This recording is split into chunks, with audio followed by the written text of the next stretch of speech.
Then I'm going to press this little button here. Okay.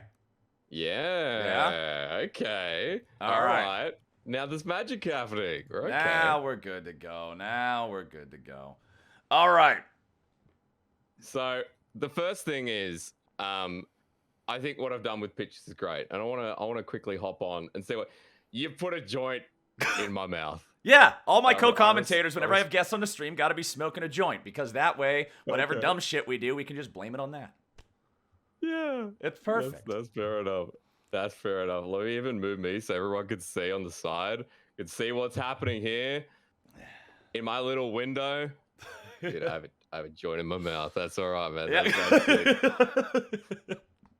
Big old doinks. Oh crap. So, all right. As I set this one up, today I'm actually so grateful that you've come on board. This is a series that we've been doing for a while. To Flowers stream, to my stream, welcome back. We have been doing the casting chamber now for 7 different episodes, 3 solo, 4 solo maybe. Munchables Freak have been on the show so far, and now we got the legend himself. Sir, thank you again. I appreciate it. And before we get into this, I have to actually just thank you for something else.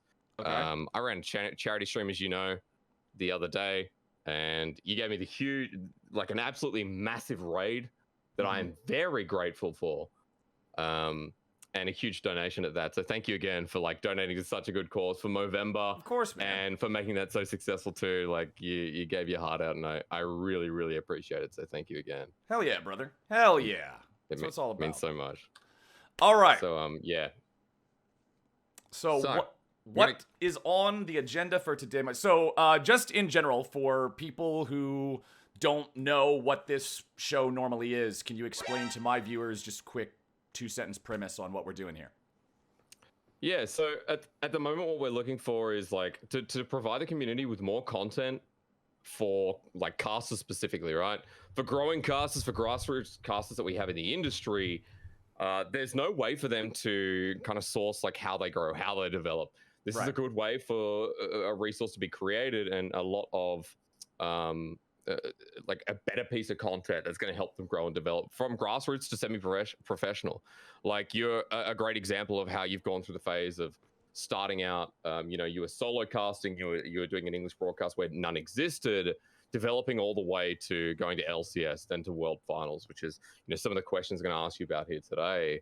And it's just it's a resource that I want to create so that there is something in for growing casters to develop on.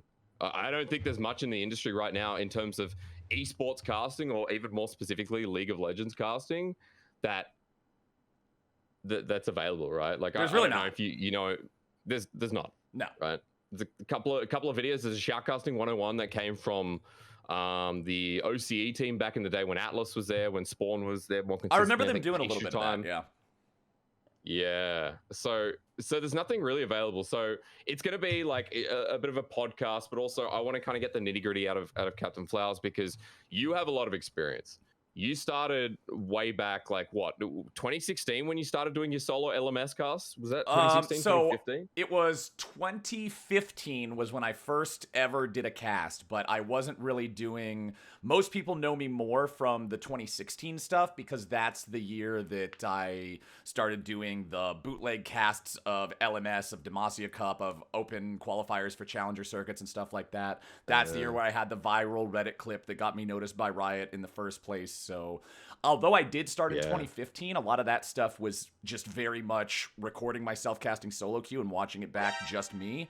2016 was really the year that I sort of emerged. Yeah, right. Because now we're on the 5th, 6th year of your casting as well. And I remember tuning in, watching some of the LMS stuff specifically, right? And I remember watching you grow, because it was such it was rag to riches, but in a very much more humbling way. Yeah. Cornfields to castles. With someone who's you were very passionate about the game, and you went a long way, and you have gone a long way, and very well deservedly. This is not going to be a talk you up stream, but I'm sure it'll end that way. I want to start from the very basics, because as we talked about, this is going to be a great resource specifically at the moment for play-by-play casters. If anyone doesn't know what a play-by-play caster, you add the hype, you you set the ball up for your analyst to spike it down.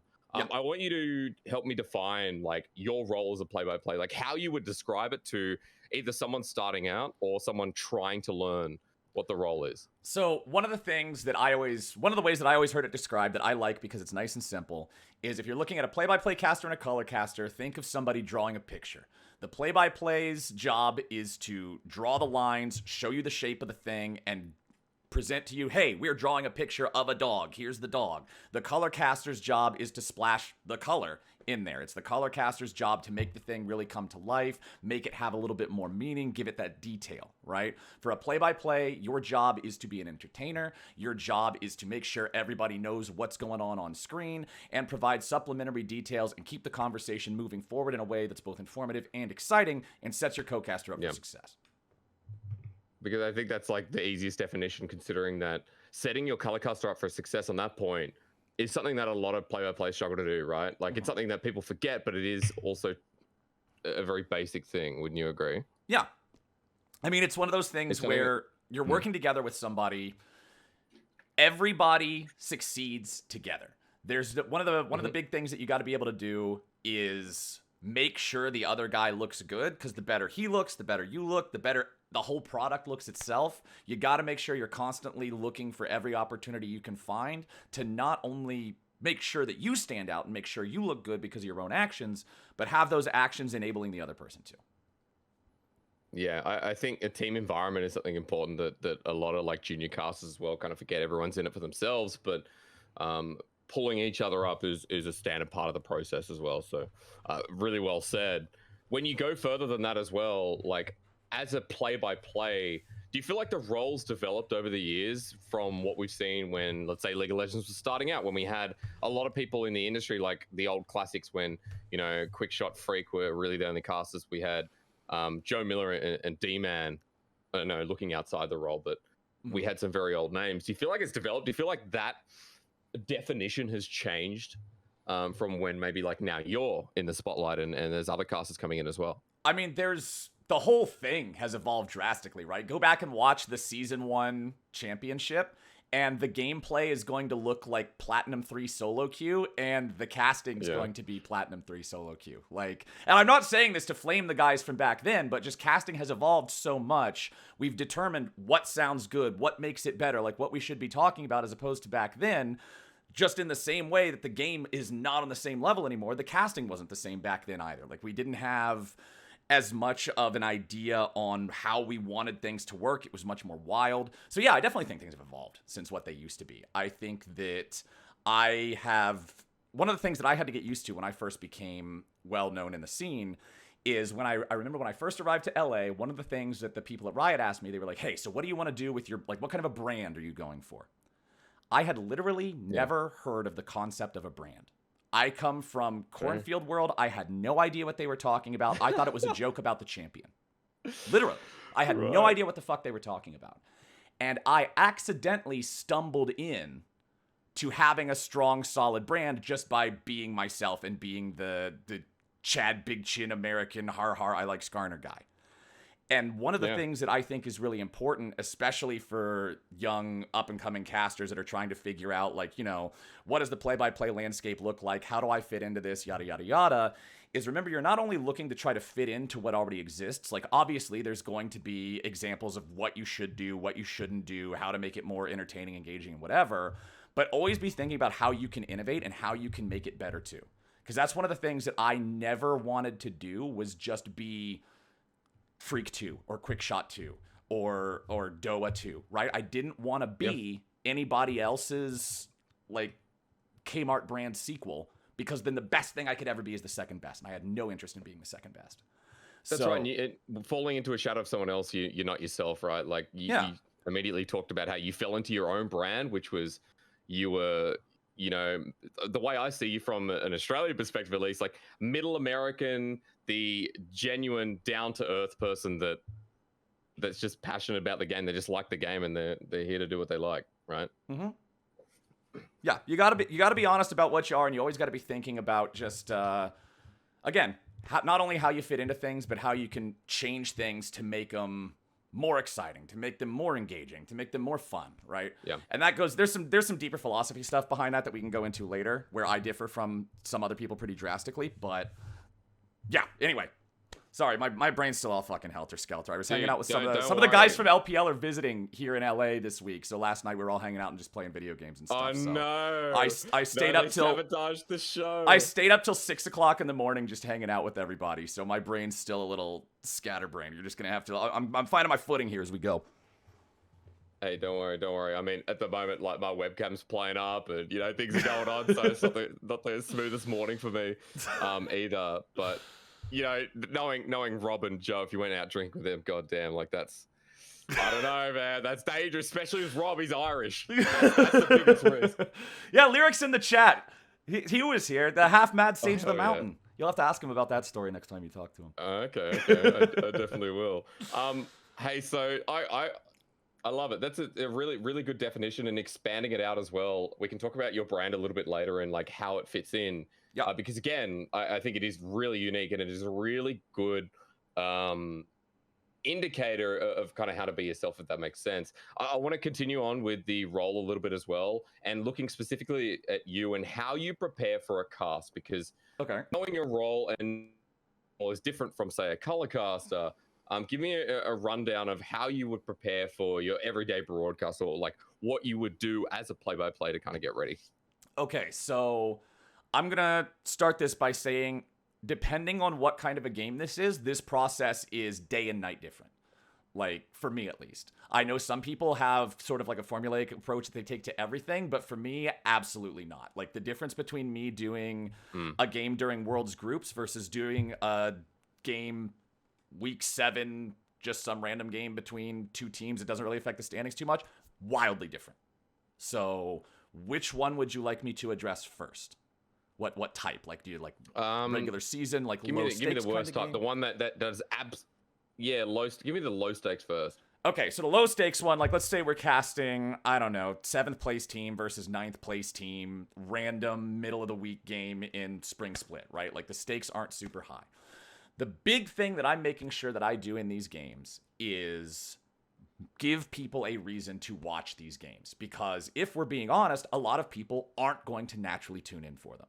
One of the first types of compliments that I started seeing people give me when I joined the scene, and one of the things that I still take as one of the top compliments to this day, is when somebody says, CaptainFlowers, you make this game so fun, I wouldn't normally watch this, but I saw you were casting, so I had to tune in for it.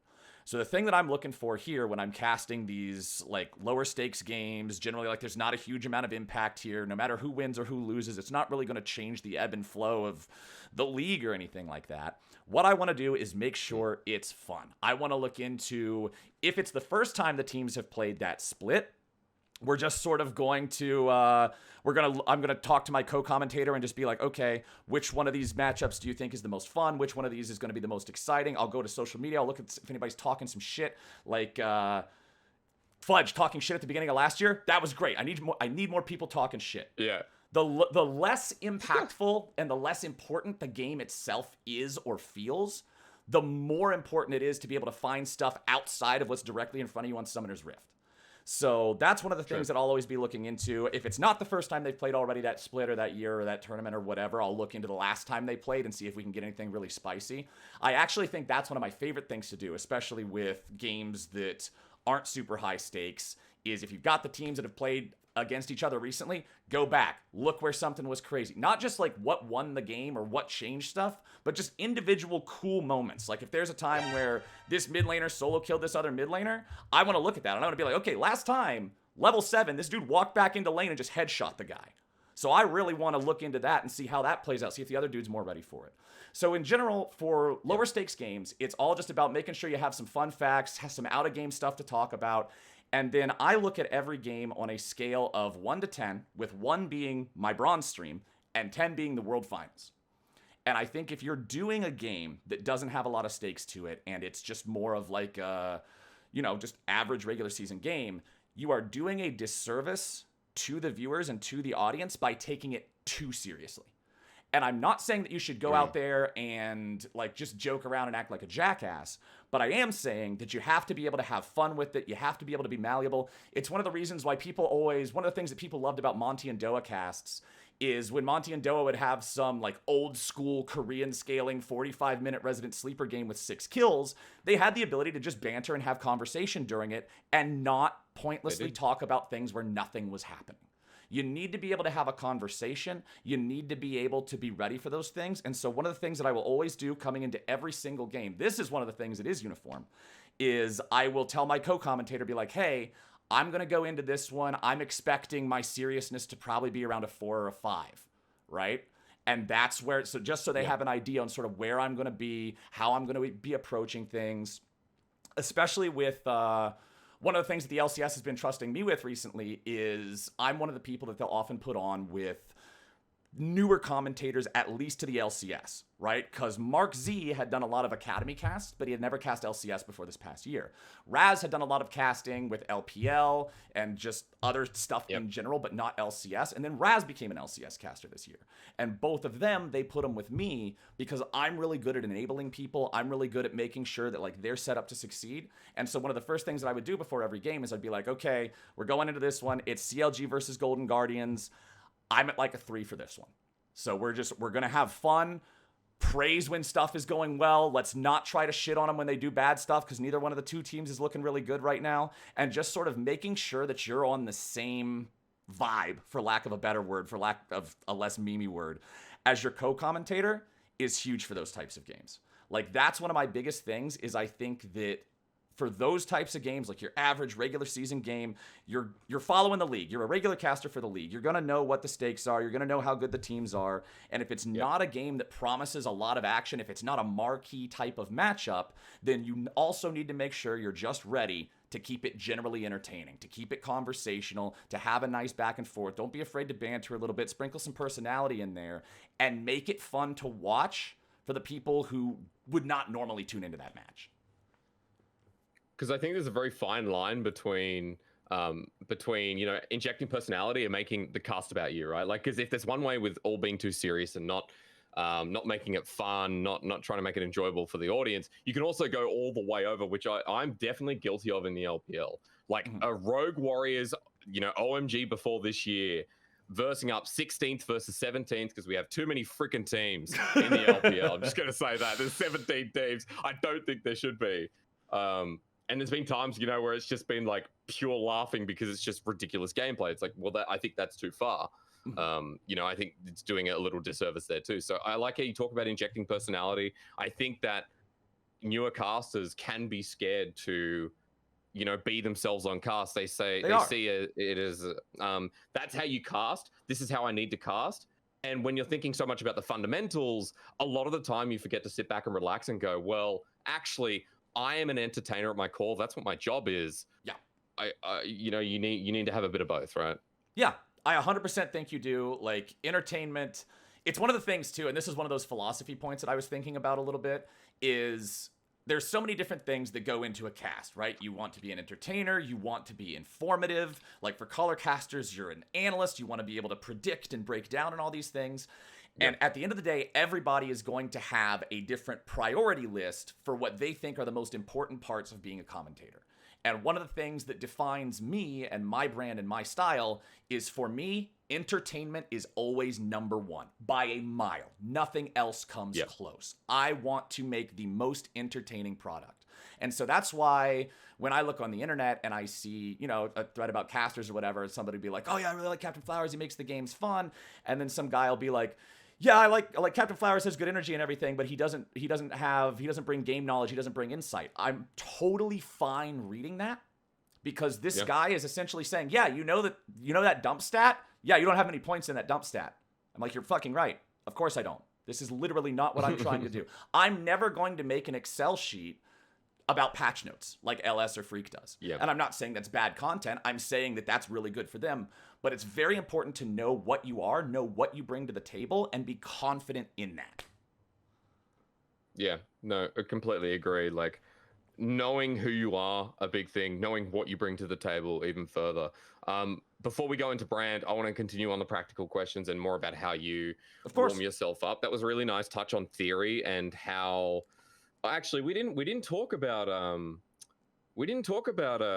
how you prepare for something a little bit more serious, did we? Okay. Like specifically you. Let's say playoffs, right? Or even a grand finals for the LCS, or you could tell me grand finals for anything. Okay. Even like a semifinals at Worlds, like whatever you choose. So for these things, for the bigger games, almost always, at least doing stuff for the LCS, like especially at international events, our lovely stats people behind the scenes will almost always compile like some critical stats for us and things like that. I do delve deeper into some stats and numbers and stuff, especially for international events where I haven't followed every single game from the other regions throughout the year, right? Like I'm not watching the 9th versus 10th in LEC. I just don't care. I'm not watching that game. So that's, and I'm just being honest, right? Like it's the same thing. Like I'm not going to tune into every single game from all the other regions if it's like the lower quality games, but it's still important to be able to have understanding about what the teams went through and yada, yada, yada. So I'll always look at the numbers. And one thing that I actually got stuck in a lot when I first started, when I was like back 2017 and the first part of 2018, is I would look at all this information that I got presented for these big games, and I'd be like, oh, wow, how do I include all this? Da, da, da, da, da. And you don't. One of the most important skills you can have is understanding what information is valuable and what information doesn't actually add that much. Because sometimes they can be very similar. So there's, like, for example, you know, if I'm seeing one of my frustrating points about some of the stats in League of Legends is some of the behind-the-scenes stats that we use are just so obtuse and ridiculous. I have no idea when I would ever use them. Yeah. But, like, you know, I'm trying to think of a good example of them. I don't want to misrepresent this, but there's some of them that are just really strange. I can't think of it off the top of my head, but just something really wacky. Like, let's say there's a stat about how a guy, like, we're going into this, and this team is ranked 4th in Dragon Control past 20 minutes in winning games. This stat means nothing. I don't care about this stat. Yeah. It's Agreed. There's such a weird situation that you would have to even construct to get to the point of talking about it. It's not worth it. So the big thing is figure out what your big story points are. Figure out what's the huge thing here, especially if the teams deviate strongly from other stuff we've been seeing. So, for example, a really good one is in this past Worlds, the Dragon timers were super late. First Dragons often wouldn't get taken until sometime between 11 and 14 minutes. So one of the things that I would look at, even just casting them from my own stream here since I wasn't on the official World Show this year, is I would look at if a team does Dragons early, why? How are they playing this game different? Because nobody gives a fuck about Dragons. Nobody cares until 14 minutes into the game. So if I see a team particularly 5 or 6 minutes in and they're starting to go after these, if their Dragon timer is that much more effective, well, that gives us something more to talk about. Because the most important thing is when you're looking at numbers and things like that in a game of League of Legends, think of it like studying history in school. I don't know what the capitals of the states are. I don't fucking care. None of that matters. The whole point of learning history is to be able to apply it to the way things actually work now and learn lessons based on trends and experiences and shit. It's the same thing with numbers. If I tell you, oh yeah, remember when we're watching this game, TSM normally takes Dragons 3 minutes earlier than their opponents. Well, that doesn't mean dick if I just tell you that. That's a fun fact that I guess you can read on the back of a popsicle stick, but what does it do? But now if I say that, and then I continue it towards a point of, and we can see, look at the vision they've got set up around this bottom side river. You can see Spica just went back to base, and he's pathing towards bottom lane. And then Azale can start talking about, yeah, we've been seeing Spica make these sorts of routes. We've been seeing him plot around this. Putting the stat into the conversation is the first step, but you have to do that second step and be able to like really make it mean something.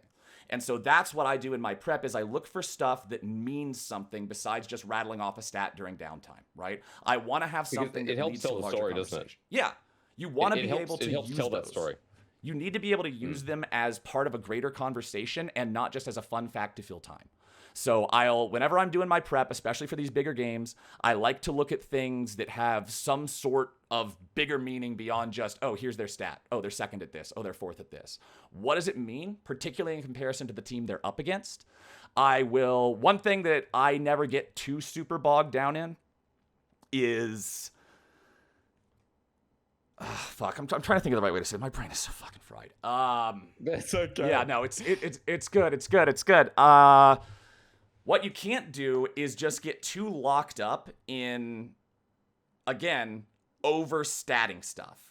So one of the things that I don't like to do is I'll get a good look if somebody's got champion pools is a good conversation, right? If I see a guy's champion pool and he has 7 different champions played, somewhere between 2 and 4 games on each champion. I don't need to tell you in the lobby, oh yes, he plays all 7 meta champions. He plays Kai'Sa, he plays Xayah, he plays Ashe, he plays Jinx, he plays all of this, and he's got 3 to 4 games in all of them. I can just say no. He plays the entire roster, and he plays a little bit of everything. And if his opponent then, however, is a guy who has played 380 carries throughout the split, and 13 of his games are on Ezreal, and the second highest is Xayah at 2, well, now Ezreal's a really interesting point of conversation to have compared to the other guy. So just being able to understand stuff in the context of what it is objectively, hey, the guy plays a whole bunch of champions, versus subjectively, he has a very wide pool compared to his opponent who only plays Ezreal, and relaying the information in a way that highlights that as opposed to just talking about champion pick rate numbers, because pick rate numbers are fucking boring if they're just by themselves. Yeah. Right? It needs to be able to mean something. So I guess that's kind of what I'm looking at overall, is to not just be able to find numbers, but find numbers that have an interesting story tied to them so I can tell that story to people that are watching. So that's a big part of my otherwise it can be really tedious.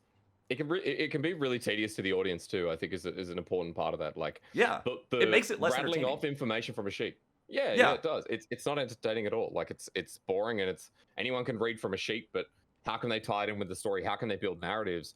On that point as well, I wanted to ask if you did more narrative work for grand finals, like rivalries, player history. How do you look at injecting that, if any? So for a grand final, it's usually not that difficult, because by the time you get to a grand final, we're talking about Jesus fucking Christ. There's like a fleet of helicopters or something above me. Sorry, it's just like, ugh.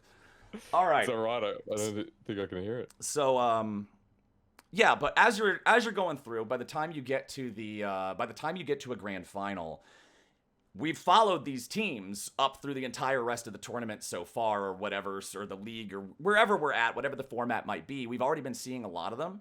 So there's a ton of stuff that's already been covered. You're going to have a solid understanding of the narrative just by nature of the fact that we've been casting these guys up until this point. We're finally here. But yeah, being able to specifically look into stuff like if it's a team that has been there before, if there's fresh faces in it, particularly if there's anybody who's been here, or maybe they're on a different team before and they made it all the way to finals and now they're trying to do it again or something like that. There's definitely some more narrative work to be done to make sure you're able to really do justice for it. And I think the way that I look at it is you don't just want to be sitting up there, essentially, again, reading off a stat sheet of, oh yeah, remember the top laner got to semifinals back in 2019 and their jungler got to quarterfinals in 2018 and their mid's just fresh on this. You don't want to be able to read that shit out. But these things can mean so much if they're dropped at the right time. And I think that's one of the things that I worked on a lot at the start, was making sure that I was finding the right moments to inject that information, finding the right times to be able to just add those little bits of flavor and make it feel impactful. So I do extra narrative stuff, definitely. But at the same time, it's one of those things where I'm picking and choosing. I specifically, one of the rules that I use for myself is when I take my notes, so I don't take notes on Notepad or Microsoft Word or anything. I find it more constructive to literally just have a piece of paper and a pen. And I have one piece of paper. One. Because if I have more than one piece of paper, I'm writing down too much information and there's extraneous garbage in there. One piece of paper. Everything that I would need to say is on that piece of paper. So that's one of the ways that I keep myself in check, is just be like, okay, you need to not, like, you want to fill this paper up, but if you feel like you need to go over the amount of this paper, you probably don't. You included something that's too much. And that sort of just goes back to the way that I've always approached things. I'm very much not I hated studying when I was younger. School for me wasn't so much about learning the material, but learning the meta of how teachers structured tests and stuff. So I knew the right information to look for. And I think that accidentally ended up being a really good thing for me as a commentator, because it helps me zero in on what matters. It helps me zero in on what's actually important. What's the most meaningful stat? What's the most interesting narrative?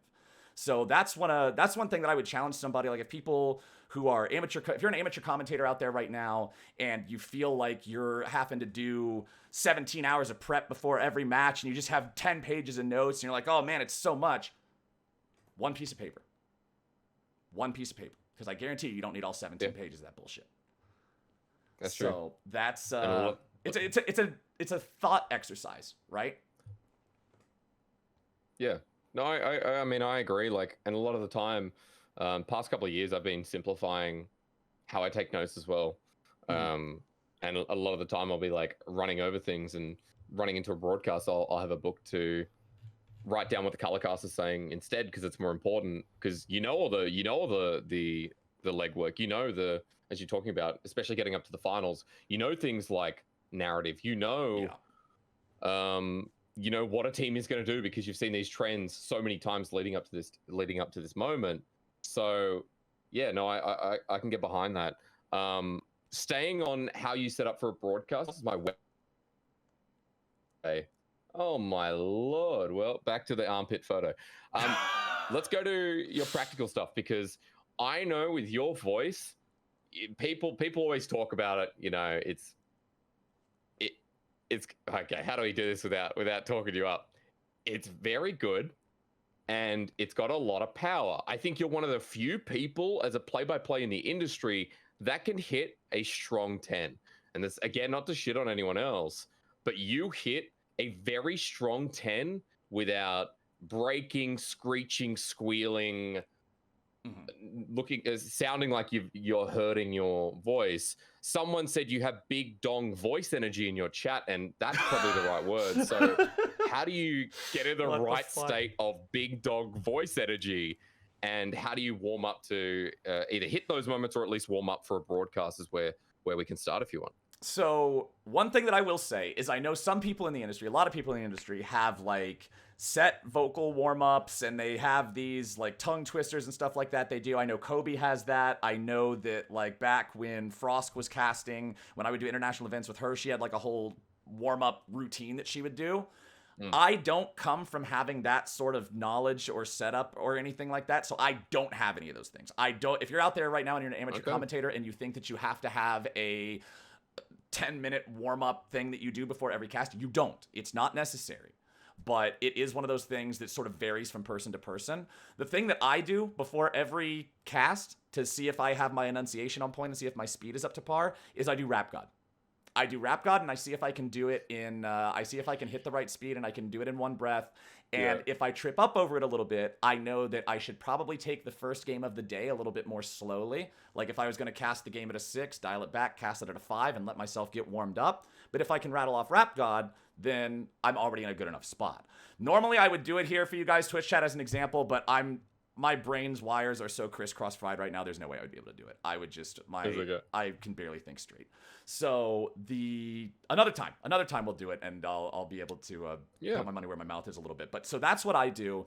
And then a huge thing for being able to hit those big dong voice energy moments and be able to really have that oomph is you gotta make sure that you're staying hydrated during the cast. I mean, people always say stay hydrated all the time, like it's memed here these days, but it's 100% true. I usually go through about 1 normal water bottle and 1 hot honey water every game. So if I'm doing a 5-game series, it's gonna be 5 water bottles, 5 cups of hot honey water. Like, I drink a lot of water during the cast, and it's huge. You gotta be able to make sure that you're doing that, because otherwise, if you're not drinking water, once you start to, if you put a little bit of too much strain on your voice and it's not the end of the series, it's only going to compound, it's only going to get worse, and it just starts turning into a really bad downhill. So I would say make sure that your, whatever little vocal warm-ups you like to do, whether you're just doing the fast part of Rap God or whether you have an actual vocal warm-up that you know, go for that. Riot hooked me up with some voice care lessons, like vocal training stuff. In 2019, I did those for a couple of months. I learned some interesting things about like how to speak using different parts of my throat to take pressure off of like the sides where it gets more sore. So those sorts of things can be helpful if you have the opportunity or the ability to be able to do those. And then the biggest one, 100%, is be drinking water. Take care of yourself. Make sure you're like, after the game is done, like I'll usually just do like just make sure my voice isn't cracking or anything anywhere. Make sure that there's not any damage slipping through the cracks there. I also talked to you years ago, I think it was 2019. Were you telling me about throat coat? It's also kind of tea. You talk about honey and hot water, which is great. Throat coat is also a bit of a lifesaver. I can't get it in Australia. I couldn't get it in China. It is so good. It's OP, man. Like, The name's kind of a Like, meme, but it's really good stuff. Yeah. For those of you guys out there who are watching who don't know what it is, it's essentially just a special kind of tea with like some medicinal bullshit in it that helps insulate your throat from damage if you're getting really excited. Yeah, it's really good, and apparently you can get it in Australia. So okay, that's new. It's something I've been looking for quite a while, but yeah, I remember you telling me about it, and I think Niberia, who was working LPL at the time, also, ironically, I had some with him, so it helped quite a lot, and I've saved one. Like it's been something holy that I've been saving for each broadcast. Just one of those keep it in the back pocket for an emergency, right? Yeah. Hell yeah. I broke my voice in 2019 spring, I think, finals with IG, and I got through game 3 because I had it. So it was quite amazing. Hot water honey, great mention there as well. Yeah. I think there's other things that we can talk about to stay away from. Milk is not your friend. I don't know if you've ever tried to do a cast where don't drink any dairy bullshit. No, don't do that shit. That is terrible. Do not drink milk. If you're trying to commentate, don't drink milk. Please don't drink. If you're gonna have a protein shake, make sure you mix it with water, not with milk beforehand. Don't drink milk. Don't do that. And this should go without saying, but I like to party as hard as the next person, but don't get drunk before you go cast. Don't do that. It's a bad idea too. True. Hangover while casting is one of the worst things. Also, screwing up your voice, and yeah, there's a lot of things. There's a lot on the not to do list, but I like mentioning water. I would also say room temperature water is better than cold water. Like ice cold water is I prefer room temperature. Ideal. Yeah, room temperature is good, but water all the same. If you have to drink water, drink water.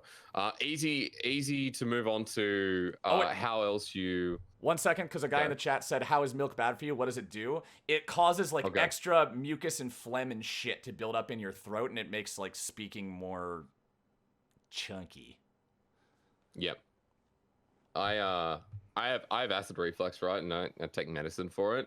But I notice with milk and everything, like I have to clear my throat a lot, and apparently that's a side effect of also having acid reflux too. So it's even worse. The build up is it's disgusting. A lot of phlegm. It's worth having a look at as well. It's not good. I do not recommend. Definitely no dairy, no alcohol. Just stick with water, stick with tea. Also, how are sodas and energy drinks for casting? Don't do soda. Like, just generally sugary bullshit you want to kind of stay away from. Energy drinks, you can pop one if you need the energy, but don't make a habit out of just chugging them. Yeah, I know agreed. that. I think back when I first started, I think back when I first started, Riv was currently like weaning himself off as much energy drinks as he was having, because Riv was like drinking a bunch of them every show day to make sure that he was like, he had the energy to go big for all the games. But he was like, I think I'm drinking too many of these stupid things. So yeah, definitely be careful with that. Don't just completely go crazy with it. Of course, one exception for that is, I will say, working international event in League of Legends as a North American commentator is almost always a bullshit schedule, because the events are very, very rarely in North America. So like when I did MSI Final earlier this year, I chugged one of my Fission energy bottles, which was the equivalent of 5.5 Red Bulls. I chugged that. Oh my God. Yeah. It was a 3 o'clock in the morning cast, dude. I was fucked if I didn't do that. There's no fucking way. True. There is no fucking way. That's true. So you should try bananas. Bananas are great, like instead in future. Really? Not as good as 5.5 energy drinks, I'm sure, if you need that real burst. But prepping with a couple of bananas, Munchables got me onto this. Like I had a banana before cast. I was feeling sloppy, slow. I was tired. I had a banana, and sure, I didn't become Superman, but I definitely felt a lot better. I feel like the bananas, a little bit can go a long way in situations like that. Yeah, that's true. Plus, sugar, by the way, sugar dump. Like after having. You talk about sodas for Americans out there, or soft drinks for any Aussies or anyone down here. Either the soft drinks sodas, the sugar crash is so crap during the cast. I have had a Coke during cast, like any kind of fizzy drink. Man, the crash in game 2 or game 3 is just not worth it. Yeah, you put yourself in a spot where you have to keep drinking more of it so you don't crash. And then you're just, it's bad. It's bad. So yeah, I fully recommend just water, just tea, like something like that. Yeah, keep it Keep it looped up. All right, moving on. On the other side, when you're, we already talked about voice just then. We also mentioned how you prepare for a cast and getting into it. I want to talk a little bit about your goal setting or how you monitor your improvement through the split. Maybe even before a cast. I know when I was talking to Munchables, he mentioned before going into a cast, he will look at the things that he can focus on, not like 10 different things, but 1 or 2 things that he can look to help improve with his color caster or improve on himself. Do you do anything like that? And if so, what do you kind of focus on? So first, let me go ahead and get some more water because I ran out. So I got to stay hydrated and follow my own advice, and then I will answer that. After that conversation. Yeah, you gotta hydrate. Yeah, you do that. And I'll talk to your chat while you're gone. It's okay. He's going to go disappear. So while we're in this lull state, I'm going to hydrate too. Big shout out to everyone. If you're tuning in for the first time, Casting Chambers is a series I've had for quite a while, and getting in some really big guests. We're doing play-by-play at the moment, which is the hype side of the broadcast, such as myself, Flowers, as you know people like Medic, Freak, Munchables as well from LPL. And yeah, Casting Chambers are built to be a resource that we can improve the amount of information around casting. If you're interested in getting into the scene, if you're an amateur or a semi-professional, I don't feel like there's enough resources out there. So I really want to make a series that helps with that. So yeah. Okay. I was talking shit about you. That's all good. I'm a Skarner player. I'm used to it, man. All right. So we're talking about goal setting and things like that. So I think the thing that you already touched on a little bit about not 10 different things at once is a huge part of this. I think that the best way, at least for me, in my own experiences, to go about doing stuff is to approach problems one thing at a time, right? It's exactly like a game of League of Legends. There's actually a lot of parallels you can draw between playing the game and casting the game. So when you're trying to get better at League, you don't list 40 fucking things that you're supposed to do, and then you have to be better at all of them, and now once I do this, I'll be double lift. No, you approach one thing at a time, you get better at it. I remember back in Season 6 when I was actually good and tryharded, I got to a point where there was 1 week where I was like, okay, my goal is I will not die at level 3 for crab. No matter what else happens in the game, I will not kill myself at the crab at level 3 for any reason. Yep. And setting goals like that, setting focused goals, is the same way that you do stuff in casting.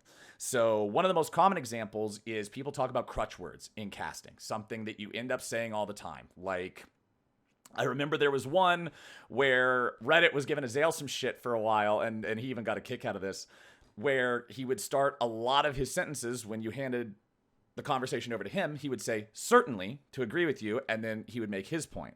So that was one of the things, is if you're trying to remove a crutch word, one of the things that you want to focus on, and the way that I recommend for people to do it, is remove that one word entirely from your vocabulary. You just can't say it for any reason. And everything else is just normal. So then you have, your brain's still got that one thing to think about, and then you can move forward and change things up a little bit, and it won't take you that long because you're isolating the problem. It's the same thing, like if my goal is, I specifically want to be working on my team fighting and making sure that I'm calling out the right things, one of the things that I'll be focusing on when it looks like we're about to get into a fight, is I'll make sure I'll scan the sides real quick, just be like, okay, is there any ultis down? Who's got flashes? Who's probably my most important person? Approach things one issue at a time in terms of improving on a day-by-day basis. Focus on one thing at a time. See how good you did on that thing. And then one of my top pieces of advice to any commentator of any skill level, no matter what, watch your VODs back and do it a day later. The reason you do it a day later is because you want to let your initial impression sink in about how good or bad it was. Like, actually let yourself feel how you feel in the moment. And then after you wait a day or two, you can compare and contrast how you felt in the moment versus how you feel objectively reviewing it. Because I've had days before where I've had casts and I'm like, wow, that cast sucked. That cast was Nicki Minaj size ass. Just ass. But I won't go back and look at it immediately, because I know that I'm so fired up because I thought I did a poor job, I won't be able to look at it objectively. So I just sit there, I'm like, okay, why did I think it was so bad? Why was it so shitty? I don't think I did the fights very good. I didn't think my brain was really focused. And that'll be my impression. Then I'll go back and I'll watch it the next day, and I might be like, yeah, those fights were actually a little bit better than I thought I was. Yeah, it felt like I lost the plot here a little bit in the mid game or whatever, but after that it came back together pretty well. And generally you're going to be able to find some truths and some falsehoods in your initial impression of the cast. So watching your stuff back, especially if you think that it was a rough one, especially if you think that it was something that you failed to accomplish your goal, is very important. Because if you don't do that, so let's say I cast a game and I think that I really fucked up all the team fights and I wasn't focusing on the stuff very good. And I don't go back and review it. I just sit on that impression and I'm like, okay, this is what happened. Well, let's say that that's not actually what happened. Let's say if I look at the VOD and I go back, I'm like, hey, yeah, that one team fight I fucked up, but the rest of these were actually really solid. And this is a real life example, by the way. I literally did this earlier this year. And I was like, okay, this actually wasn't as bad as I thought it was. So now I'm not letting my future thought processes and my decision making and my focus be based on something that's false. The more you let your own brain run away with stuff that's not entirely accurate, the more it's going to warp the way you approach and handle things in the future. So whenever something feels like a pain point, whenever something feels like a weakness, whenever something feels like a fuck up, it's important to go back and critically evaluate it and make sure that those impressions are correct. Because if they're not, you're only fucking yourself up by focusing on the wrong things moving forward. So I fully recommend lots of reviews on whatever. And I like the frequency that you talk about going back a day or two later, right? I also think, waiting too long, there's nothing wrong with going back a week later, but you talk about the initial impression, having that in your brain and then moving to review or just watch back your cast a day or two later while that's still fresh, I think is really important too. Where you're not kind of forgetting about it and going, dismissing it, and then you might have another cast or you might be getting towards another cast and you don't remember what you thought about the cast, right? Like, yeah.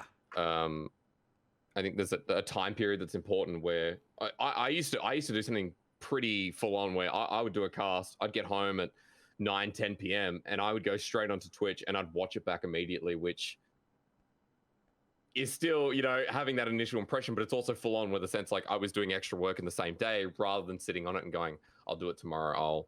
When I'm actually in a better headspace. Yeah. I've always, you can do it right after, but again, at least in my experience, I've always found that, especially if I thought it wasn't very good, those frustrations cloud my judgment and my review process, which is why I've always found it best to work if you give it a day or two.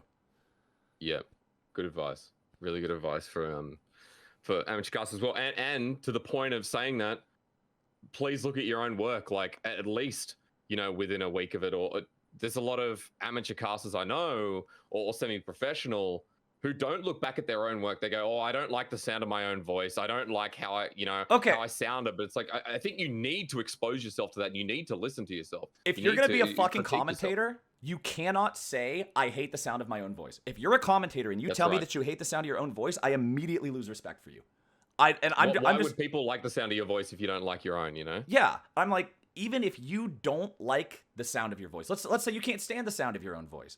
Don't fucking put a sign on your forehead and advertise that to people. You're a commentator. Your voice is your identity, and you're going around telling motherfuckers that you don't like how that sounds. You're foolish at best at this point. It frustrates me so much when I hear people who are commentators say that they don't like the sound of their own voices. It's just stupid. It's just stupid. I agree. I think you need to remember that if you don't like the sound of your voice, or you don't want to listen to your cast, then why would anyone else want to listen to it, right? Like, exactly. Have confidence in yourself. It's a path of development. It's really, really important. And from that as well, let's move forward. I know I'm still keeping you for a bit. How much longer do you have? That's the question. Oh, dude, I got hours. We're vibing, dude. It's fine. Okay, good. I'll eventually get to the point where my brain works properly and I can give coherent answers. Don't you worry. Well, hey, we're at the point where we're going past goals and development and looking closer to the in-depth of it, which is your duty to the audience. Now, we've talked about this a little bit before. This aligns a bit with play-by-play. Give me a little bit more on what you feel like going into a broadcast, outside of being an entertainer, what your duty is to the audience as a play-by-play or as a caster, or even as a human being, if that makes sense. Just so when I go into a cast, I want to make sure that I'm enhancing what I'm doing, right? If I get on the mic and people are listening to it and they enjoy it more muted, well, obviously I fucked up a lot. So the number one thing I'm trying to do is how can I make this exciting? How can I make this a better experience for the people watching it? And I guess that it just comes down to you gotta remember that you're also a fan, right? That's the number one thing I tell people when they say, hey, I want to get into casting, but outside of team fights, what do you talk about? What do you do? What do you do? Think about what you would want to hear if you're sitting at home on the couch and you're watching the game. Have an honest interest in what's going on. Talk about things that you think should be talked about and be the kind of conversation that you would want to listen to. That's one of the biggest things that I always try to bring. That's why I try to keep things exciting. That's why I want to keep it high energy. That's why I like to joke around when the game's a bit more wacky. That's why I want to keep it serious and super exciting when you got a really intense series. Is I just try to be honest to what 19-year-old CaptainFlowers who started playing League when it first came out would want to watch on the couch with his friends. That's what I try to do. Nice. I think that's a really honest way of putting it, where I feel like I can align with that quite easily, right? You know, I want to be, if I was sitting there on the other side, you know, I'd want to be enjoying this. I want to be having fun with the commentator. I want to be hyped up. Yeah. Is a really big one as well. Like, I want that emotion to come through and seep through to the audience so they feel what I'm feeling, replicating that as best as possible. Yeah, absolutely. I agree. So I think that's a nice, easy one. That also aligns with, you know, what a play-by-play does. But I think whenever I ask this question, you know, your duty to a broadcast, you know, what is your goal for the audience? People always come back with something that's a little bit more than play-by-play, like you've just given me. Let's talk about the duo a little bit more before we go into your career and your personal journey and, you know, what's next. I want to talk about your role to the color caster now. Okay. And how you would describe that partnership. We mentioned a little bit before about setting them up, about talking with them. I know you would, you know, you talked about Mark Z and Raz into the broadcast and what you'd talk to them about before show. Yeah. What about your role in general to a color caster and what you kind of hope to achieve, or how you set them up, or how you would describe that partnership in general? So this is going to be different for everybody. It's even different with me, between like me and Azael versus me and Kobe versus me and Raz, right? The number one thing is you always got to be looking like it's a symbiotic relationship, right? They're there to make you look good. You're there to make them look good. You're both there to make a damn good show. The better either one of you does at setting up their partner, the better you're both going to do together. So one of the things that I'm always trying to do is, part of my brand is I am very much honest about the fact that I am not an analyst. I have no delusions of being an analyst. I have no desires to be an analyst. So I don't try to get into really nitty-gritty shit about the game, because honestly, I'm a Skarner one trick who peaked at Diamond 1. I don't know the nitty-gritty stuff about the game. So what I always try to make sure I'm doing is having this be part of who I am and how I carry myself also lets me play the role of asking the questions of the average viewer. It's one of my favorite things to do. It's one of the other people, if you're looking for somebody else in League who does this really well, is Quick Shot. And it's where you just, you know, you're looking at a thing and you can ask your color caster questions that you pretty much give him a softball, and then he hits it out of the park and drops the knowledge, right? So there's a situation where one of the things that I always like to do the most is, and this is a little bit of a cheat code for League of Legends specifically, so paying attention throughout the draft. Once all 10 champions are locked in and we got that like 60-second timer where people are changing runes or whatever, pay very, very close attention to what your color commentator is saying during those 60 seconds. Because now that he's seen all of the champions, he's making his final points about the drafts. Now that we've seen the last couple of picks locked in, how people are going to be playing it, yada, yada, who he expects to be ahead, where, when, why, and how. And call back to those things when they happen in the game. So like, we end up getting a Hypercarry Aphelios comp versus a Twisted Fate like split push pick comp with a Nocturne and stuff on the other side. And Azael says something about how, yeah, it's going to be all about the Aphelios here. If he can get to 3 items without Twisted Fate and Nocturne just being able to shut him down, then they're going to be in a really good spot to win this game.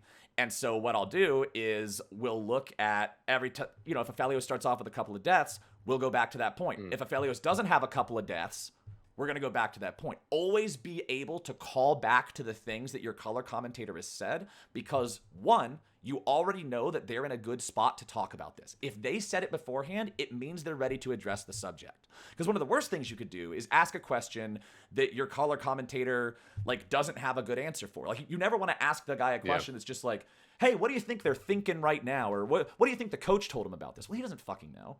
Like this, because he didn't talk to the coach directly. And this is something that I remember.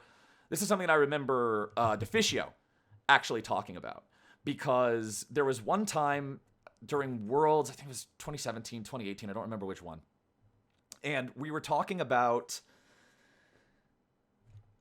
speculating what they were thinking in XYZ moment, right? Like, oh, he might have been thinking that this was going to happen and the jungler was going to come, so he did this. And Deficio's like, no, just shut the fuck up. He's like, we don't know that that's what he was thinking. So why are we throwing out this false shit that's not actually there? He's like, we have a lot of stuff that we can look at the game and we can understand, but we didn't talk to the player. We don't know what he's thinking. This speculation is garbage. So, and that stuck with me. Is there's so much information that you have available. There's so many things that you can talk about. Take the things that you have the best handle on. Take the things that you have the most perspective on and have a conversation around those. And it comes down to the same thing with setting up your co-caster. If he set up a point about how, hey, Aphelios gets to 3 items, and if the team's not too far behind, they're going to be great. Cool. That means I am trusting him to now, like, say, I want to have that conversation. I'm cool going back to that conversation. And that's one of the things that I always look for. I love to call back to points that my color commentator made earlier on in the game, earlier on in the draft, because it also paints a very coherent story. It makes it so you feel it's Chekhov's gun, right? So for those of you guys who don't know, Chekhov's gun is a literary device that means if sometime in chapter 1 of the story, they mention a gun hanging above the fireplace, sometime later in one of the subsequent chapters, the gun needs to be used. It needs to be fired. It needs to be stolen. Something has to happen with the gun. Otherwise, why would you have ever mentioned the gun in the first place? So that's one of the things that calling back to the stuff earlier on in the game, earlier on in the draft can do you is, if he's talking about 3-item Aphelios win condition, as soon as Aphelios gets them 3 items, bring it up, talk about it, fire the Chekhov's gun. Bring that back into the conversation, because it goes back. It says, hey, here's this thing you were talking about. Let's see how it played out. It lets him further extrapolate and expand on exactly what he was saying earlier in the context of the way things have actually played out in the game. And it's a slam dunk. So that's one of the biggest things you can do is be paying close attention, especially to the stuff at the end of draft and beginning of the game that the color commentator says, and be ready to call back to it. Because he'll be ready to explain it more, and it'll make the whole story seem more coherent. And of course, he's comfortable because he's the one that brought it up. He's the one that set up the condition. We go back to talking about, setting the color up for something that, one, maybe they didn't mention, but 2, you don't know if they're comfortable with, is always going to be failure. And I mention that because some of the other things you can do, not just inside of broadcast, but outside of broadcast, as you were mentioning, talking to your color before the broadcast, getting an understanding of what they want to talk about is another way to hit one of those home runs, because more often than not, what they talk about outside of broadcast will be like, well, look, they've been really playing like this. This is a kind of comp that, let's say, CLG's playing this kind of comp. They've been playing it 9 out of 10 games or whatever. That'll probably happen. You see it in game and hey, they were just talking about this. I can bring this up anyway. That then leads into them setting up win conditions as well, rather than going in empty-handed, not having talked to your color caster and saying something stupid like, this is a really good, CLG normally play 1-3-1 comps, but this is a really good team fighting comp. You're like, well, the color caster comes in and goes, well, actually, that's nuts. They have to prove you wrong because they want to put the right information out, and you both look silly. You never want to put yourself and your co-commentator into a position where they feel like they have to decide between telling the truth and not embarrassing you, right? That's Yes. that's bad. We don't want to put ourselves in that kind of a situation to begin with. And the stuff that you're talking about with, talking to your co-commentators and stuff, this goes beyond just explicit preparation for the game itself, too. Like, there's so many times, especially with Kobe and Azale, like during regular season games where you're there for the whole day, even though you're only casting half the day, right? So the games that you're not casting, you're just in the caster room with everybody else bullshitting and watching. Just listening to the conversations, especially the conversations between other analysts, because they all have a deeper mind for the game that I don't. So if I'm sitting back there in the caster room and Azale's having a conversation with Kaizen about the way that Immortals plays around their mid laner, I'm going to remember that. And then if we get into the game and the Immortals mid laner is constantly running around with jungle and looking for plays bottom, like I heard those guys talking about, that's one thing I can bring up. I'll just be like, yeah, and Azale, you and Kaizen were talking about this even back earlier today behind the scenes. The way that he plays with his jungler is there to set up this bottom lane. And being able to just bring those things in, because again, he didn't set it up this time. This was just a conversation he was having behind the scenes, but I know he's comfortable talking about this. I know it's relevant to the game, and I know that it's going to enhance the thing, as well as it just brings in a little bit more... to me, it adds a little bit more credibility. It adds a little bit more believability, because you know that these guys were not just getting paid, walk on, say some bullshit about League of Legends, walk off. Like these are the actual conversations that people are having behind the scenes talking about the game, and you're sort of letting the fans and the audience into that conversation and letting them see some of the behind the scenes thought process. I guess it makes it more fun, in my opinion. And they love, I mean, the audience loves seeing that there's good rapport between casters, which leads me to my follow-up question of this. Or I guess statement you can bounce off of. The rapport between play-by-play and color caster, or play-by-play and two colors, I think is really important. I think it's something that the viewers can always see, and why I talk about them loving the conversation, because between like this and you and Raz at obviously not this world, the world before I think it was, where that was just so entertaining, where we could see that you and Raz got along well, that you had that flair, you had great rapport. It's something really important. You could see that you guys have talked before show and you were on the same wavelength. That translates onto broadcast, and something that a lot of amateur semi-professional casters don't do, because they don't look at it as a pairing, as a duo, or even a trio in the rare case. They look at it as their cast and their mission to try and climb. But the audience can see rapport. It's so important. That relationship is amazing, and if you get it right, if you're genuine and you actually get along with your caster, or you've talked before, it comes across on broadcast more easily than you think. Yeah, 100%. The better acquainted, the more familiar you are with your co-commentator, the better you're going to be able to make the show. That's one of the reasons why people loved me and Zyrene's cast so much when I first started, because me and Zyrene were just so... we're very similar people. We became best friends so naturally, so quickly. And so it was very easy for us to just get along, same types of jokes, same types of bullshit. Knowing what works with who is super important, right? Because the stuff that might be really successful if you're casting with person A might not be as successful if you're casting with person B. You're always going to switch things up a little bit. You're always going to be needing to adapt to who you're commentating with. And yes, you could do a cookie cutter bullshit. It's exactly like League of Legends yet again. Yes, you can go onto op.gg, look at the winningest items for any champion, and build that shit in order, cookie cutters like Christmas with grandma. But you will win more games and be able to decide more outcomes if you actively change your items and your approach to the game based on what's happening around you. So while you could be a cookie cutter caster who casts the same way with every person, you're not going to be top tier if you do that. Because the same way that I talked earlier about letting your own personality shine through and being able to add you and yourself to the cast instead of just being someone who's regurgitating information all the time, it's the same thing with your casting partner. There's your personality, there's their personality, and then there's the vibe between the two of you. And being able to hit that vibe right, that results in a lot of those fun moments where you have like Monty and Doa talking about just randomly bullshitting about Star Wars or whatever during a boring game. When you have Medi Vedi doing their like crazy shticks in their intros and stuff like that, right? There's all sorts of these Trevor and Deficio slapping ass and all the other shit they did. Deficio's fake taxis thing.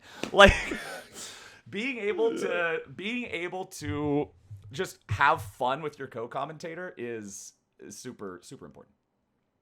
Yeah, I agree. It makes, and you know, when you get it right, when you build that rapport, and you know, in consistent duos we've seen, you mentioned Monty and Doa, Medi Vedi's a good one, Deficio, you know, quick shot, and I'm sure many duos in the future as well, built off the fact that, you know, these guys, and I know that's different. We're talking about being adaptable, and no one ever should really cast the same with one color caster versus another. Being able to adapt and not being that cookie cutter caster that is gonna dead end you. I wanna run into you as a caster. I know we've been going for about an hour and 15. You've had your one drink of water. That's all you need. Now we're gonna go into how you got to where you are, because I think you as a caster you have one of the most interesting origin stories to where you are now, because you progressed, you know, like we kind of blinked and it's like, you know, finally this guy's getting picked up. I want you to start with your origin story, how you got interested in shoutcasting, you know, where you kind of started and how you got to points of doing you know, the unofficial broadcast. Remember, again, like I watched a little bit of your LMS show, and I know you did more things after that. So how did you kick it off the ground? So I've said the, like, you know, the origin story from, like, I graduated college, I was shoveling dirt, I was burnt out on everything, I didn't know what I wanted to do, and it was just one of these things. I never thought I had a chance. I just sort of YOLO'd it to see if it would work. And I've talked in way more depth about that on different interviews and stuff before. People could go find that in 100 different places. So instead, I'm going to go a little bit deeper into the actual, like, content part of it, because I think that's more relevant to amateur casters, and also because I haven't said it on 20 different interviews. So what the biggest thing for me was, when I started, I had no connections and no experience in esports whatsoever. The closest thing I had to a connection was I had a guy who was in Challenger on my friends list. That's it, okay, right? I didn't know anybody in the scene. I was just a fan of esports. I didn't know what the fuck I was doing. So I literally was just like, go in a direction and run. Let's see what happens. So for me, starting off, I was originally doing forum tournaments, and, you know, those are about as successful as you can imagine, about 8 viewers on those. And I eventually found a Reddit league that I was casting with regularly, and they would get 60 or 70 viewers. They would have like 2 stream days a week. And then for their finals, they would have around 100 or 150. That was big stuff. You get one of them 150 days. And so that whole thing was at the same time great, but I also found myself frustrated constantly because there was no feedback on whether or not I was doing the right thing, because there was no one to give that feedback, right? I didn't know if casting this amateur thing and continuing along this road was working me towards a goal. I didn't know if I was supposed to be looking for, like, ESL, IEM, like, random tournament bullshit. I didn't know if I was supposed to be trying to meet people. I didn't know what I was doing. I couldn't tell if I was walking in the right direction or not. So I was almost constantly frustrated until I had that clip from that Reddit league go viral overnight, and that got front page of Reddit, and then that's what got Riot talking to me. And then this, I think, is one of the most important things. After Riot got a hold of me, I was like, okay, I can't let this be my spike. I was like, I can't let a viral Reddit clip from an amateur league be the greatest thing that CaptainFlowers has done. I can't just sit on that. So after Riot got a hold of me, I was like, okay, how do I take this to the next level? I can't just keep doing this random amateur shit that nobody knows about. So I was trying to figure it out. I couldn't figure out what my angle was going to be. Again, no connections, so I didn't really know how to proceed.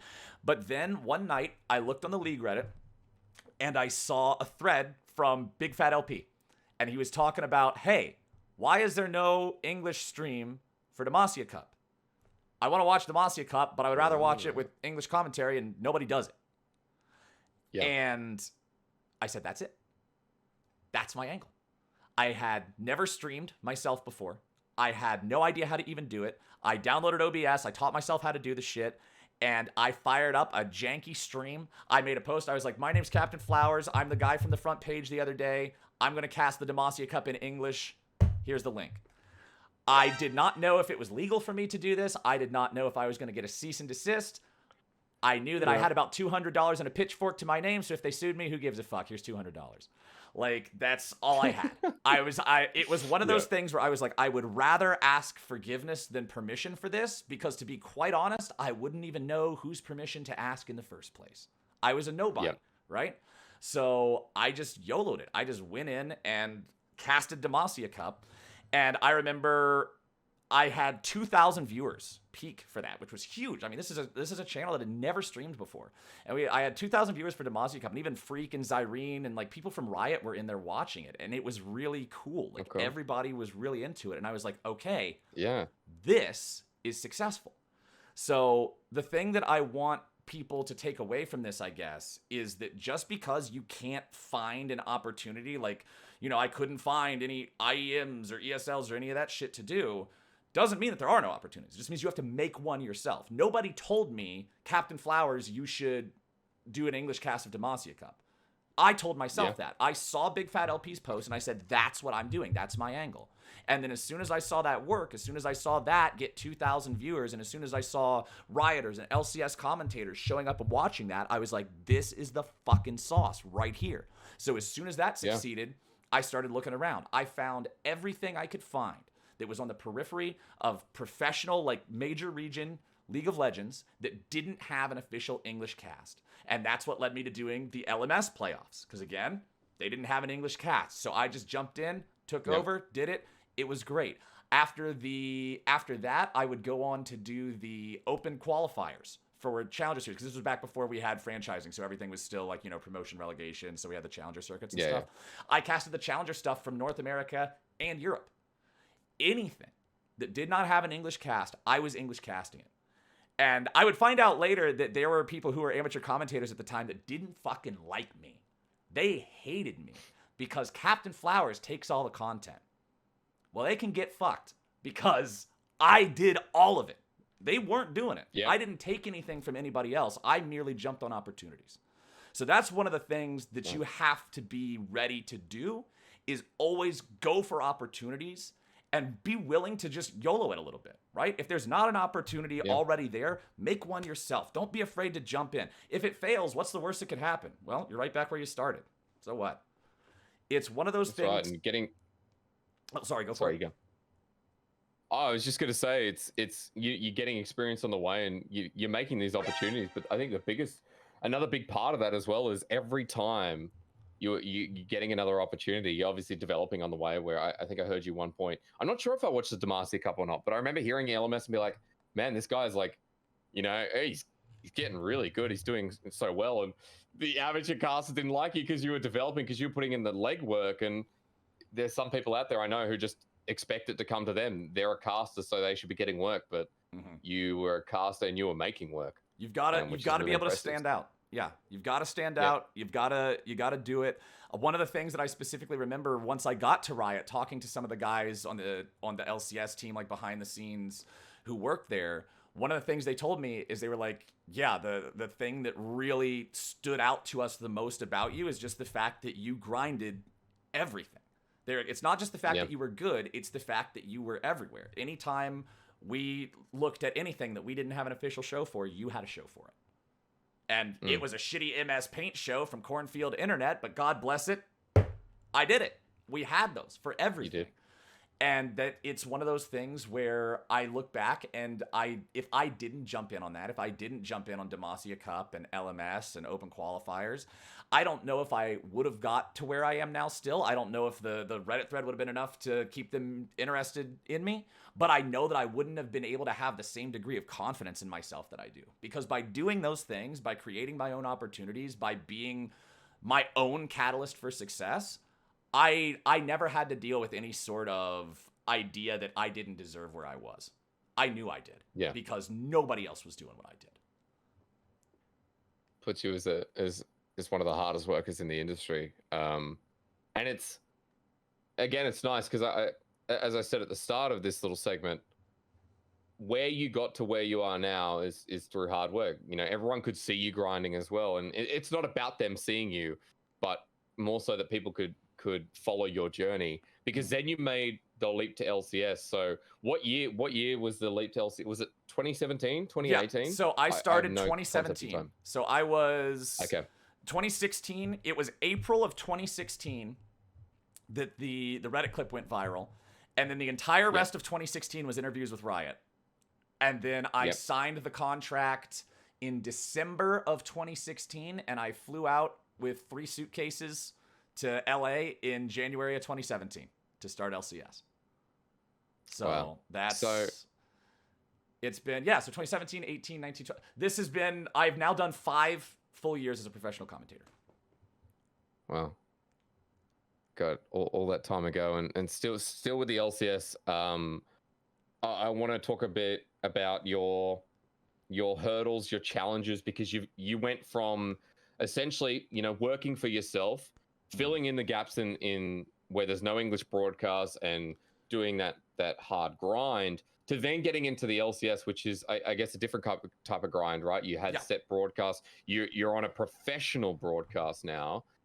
What was the biggest leap and I guess challenges for you moving to that?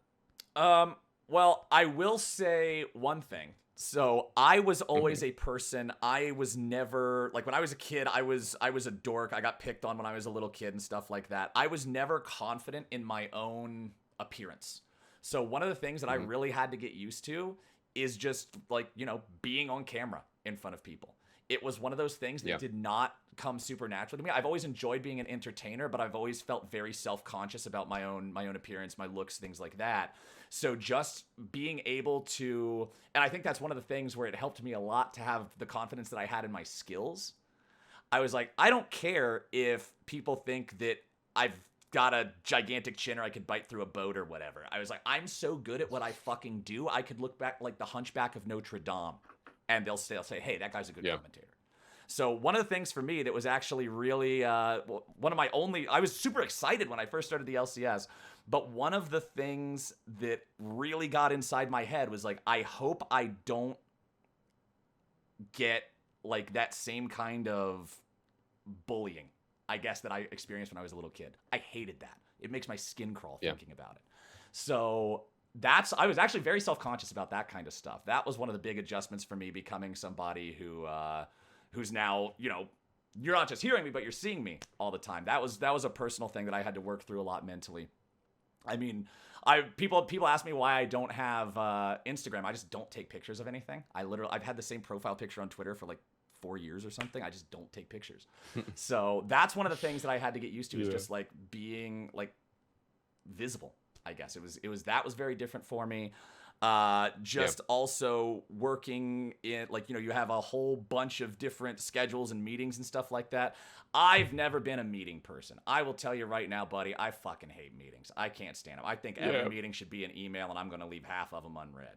Like, I don't like meetings. So being able to like get through some of the more like the tedious meetings and stuff like that, just sort of training myself to better deal with stuff like, before you do a road show, you have to have a meeting where they're like, here's the hotel, here's the bus you take. It's just like really boring stuff, but it's essentials. They got to tell you all that. And so just sort of getting used to the less glamorous parts of the job, like sitting through a couple boring meetings about logistics when you travel and shit like that. Like, just dealing with the aspects of professional broadcasting that I had never done. Because remember, everything I did was from my room on my janky, shitty MS Paint stream, yada, yada, yada. So just getting used to that stuff was, there were a few different things. Have you thought of growing out for LCS? Oh, my hair? Are you talking is this guy talking about my hair? No, I do not like having my hair long. I had it long all the way back in high school. I won best hair in my senior class. Wasn't even fucking close. But I like having it short. It's so much easier to take care of when it's short. So yeah, true. You definitely got Led Zeppelin. You had Led Zeppelin. Did you have it long till like a month or two ago? Yep. Wasn't it recent? No, so I had it super long during quarantine. I cut it at the start of this year. because Yeah. because Okay, during okay. quarantine I couldn't go get it cut anywhere. So, grow out the chin hairs. No, Yeah, no, that no, was no, a no, pain. dude. That's unfortunately in character creation when I got the chiseled jawline. The cost of it is that when I try to grow facial hair, I look like a homeless person. It doesn't. It does. I don't. Facial hair doesn't work on me. It doesn't look good. Oh, man. I'm always gonna go with the clean shaven look. I can't pull off the facial hair. See, now I look like a child. After shaving it for that November stream, I look like a little baby. So, but I'm glad you put that picture up with the doobie in the mouth as well. Like, Yes, we got you, I bud. look a lot better. Yeah, making me not feel self-conscious. From LCS, as we go through this, I want to take it up a notch, and that was the feeling. That was the adaptation. Worlds and international events. Now, I know you've done a Worlds final. I'm correct. I know. Yeah. You have to help my memory. 2018, Fnatic One? versus IG. 2018. Yeah. Ah, yes, the best one. Okay, so that was a banger. By Yeah, the way, Well, that's a especially word for knowing it. I was joining LPL. Like I was like going through LPL interviews. I'm like, oh, it'd be nice if LPL won their first title before I joined. And IG now my favorite team. So Yeah. getting ready for that, getting in the mindset, more so from an emotional standpoint. How was it transitioning from joining LCS in 2017 to then in 2018, you're at the helm of a world final, like the world final that everyone would be watching? So I want to go ahead and add a little bit of extra detail to this. And that is at the beginning of when I did the world final, I actually did something. I don't know if anybody else has ever done this in League of Legends. I did both the opening and closing game of that tournament. I casted the first game of play-ins at Worlds 2018, and then I also did the final. Normally, the casters that are on play-ins don't go as deep into the tournament and get all the way to finals. And at the beginning of Worlds 2018, I was not in consideration for final. The only two people in consideration for the final at the beginning of Worlds 2018 were freaking Quickshot. But I was told, because after I got through play-ins, the community reception was insane. People were loving it. Every single game I was doing, millions of notifications, Reddit threads about everything. In groups, it was the same fucking thing. People were going crazy for me. People were really liking what I was doing. Producers, and it wasn't just fans, like producers were really loving it. I was getting compliments from people on the team. And so I got told going into quarterfinals that... So remember, in 2018, this was also the year where we stopped sending people on site for the majority of international events. Like most of it was done remote, and then people would fly out for the final. So the only time you would be traveling for Worlds 2018 is if you were doing the final. And our caster manager came up to me after groups was done before quarters, and she said, "Here, I need you to fill this out. This is the travel, passport, paperwork, bullshit, or whatever to potentially go to Korea." She was like, "You are now in consideration, along with freaking Quickshot, to be the World Finals play-by-play. I am not giving you the spot with this. I am telling you that you are now in consideration for it." And so finding that out was insane to me because I was under the impression that I had no chance of being able to do the world final. And then after the quarterfinals, which was the KT versus IG base race, the crazy, that madness, that's the one after that was done, I was told, "You'll be doing the final." Oh, wow. And so that was a pretty insane feeling to go from, in my second year, to go from not even being considered to now being told you're the guy who's you're the guy who's going to do the final. It was an incredible feeling. I was super excited, man. It was crazy. Big shout outs, by the way, big shout outs to Blizzard Entertainment for being such pieces of shit and ruining Diablo with that stupid Diablo Immortals announcement. I was stuck in a Korean hotel with horrible jet lag, so I woke up and I watched some BlizzCon at 5 a.m., and I felt so betrayed and stabbed in the back, it actually let me sleep. So thanks, Blizzard, for helping the World 2018 final be better with your dog shit management. Thank you. Oh, good. That's good. We'll send them a thank you note. That's great. Well, I haven't turned on Battle.net since. That's not an exaggeration. A lot of people haven't. I was a fucking lifelong fan before that, and those bastards just completely shot me in the leg. So that's I was super excited about it. It was incredible. We got there. Of course, we all know that world final ended up being a really shitty one. It was a 3-0. It wasn't even close. But Just being able to be there and be a part of it. There's no feeling quite like being in that massive stadium packed full of fans. Yeah. You see the teams up on the stage, because that was when we had the moving stage come up and come apart, and then there was like the KDA hologram waifus, and it was insane. It was absolutely incredible. I'll never forget it. Yeah, it's an amazing experience. And I mean, look, that finals, even though it was 3-0, a lot of power for that finals as well, which we talked about with you before. It's an amazing achievement. You've cast the Worlds final. You've been at Worlds every year since, apart from, of course, this year as well. Right. I was invited this year, but I did decline it. Yeah.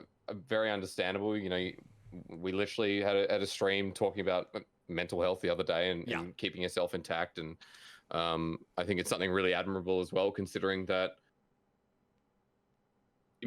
people don't look at mental health. It's not important. That's not what this stream is about. I'm going to move forward to the last couple of questions before we ask any questions to the audience from both chats. Before we go forward, keep it in your pocket. And I need to get another drink. I'll be right back.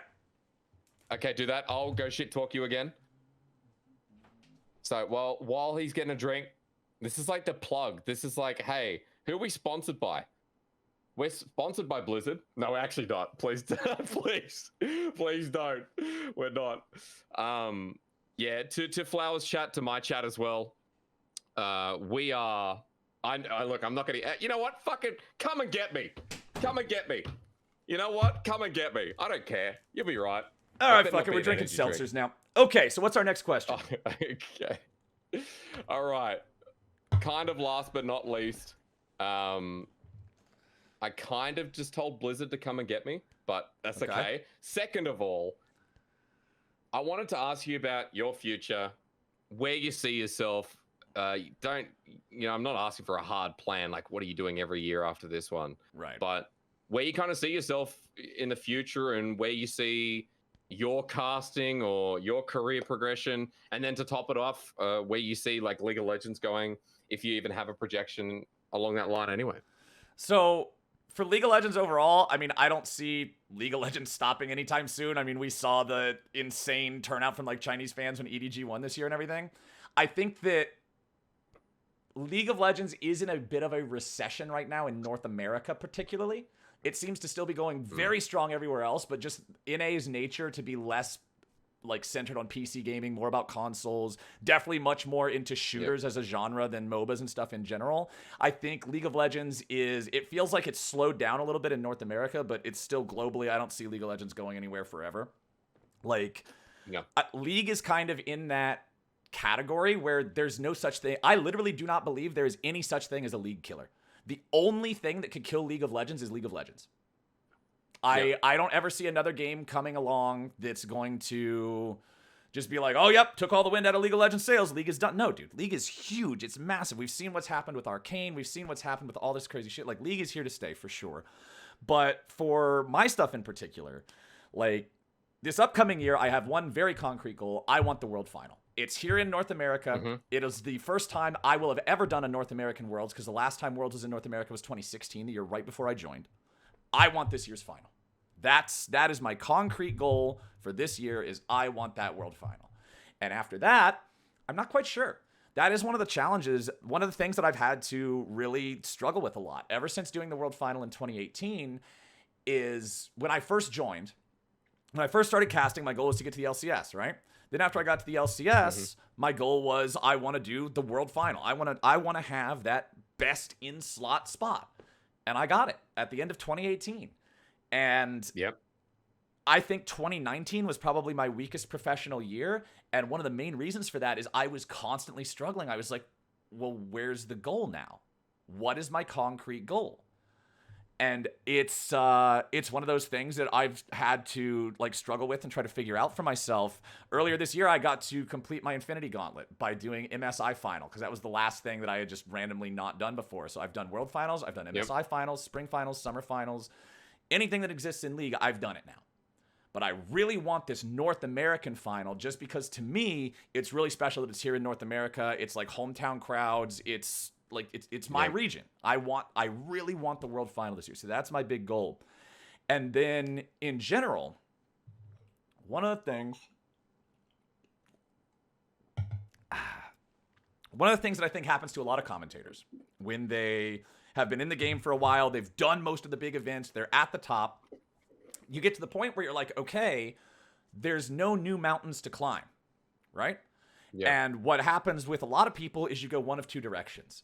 You've got people like Monty and Jat and Papa Smithy that expanded into more like behind the scenes, production, management, that kind of stuff, right? Like Monty runs Flashpoint. He's got his own CSGO league. We know that Jat went and did game design, then Jat went and did coaching. He's kind of all over the place with trying different things. Papa Smithy's a GM for 100 Thieves.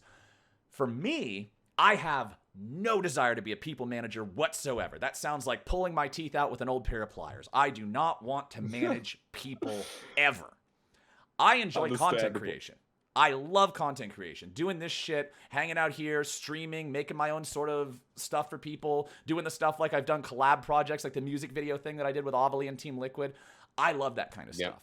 So that's kind of what I'm focusing on right now, along with the casting, is continuing to just make my own content, do my own thing, be an entertainer in more forms than just a shoutcaster, hanging out here, being a streamer, telling jokes to people, making parody songs and stuff like that. So that's kind of running parallel to casting right now, is I'm just sort of doing both of those.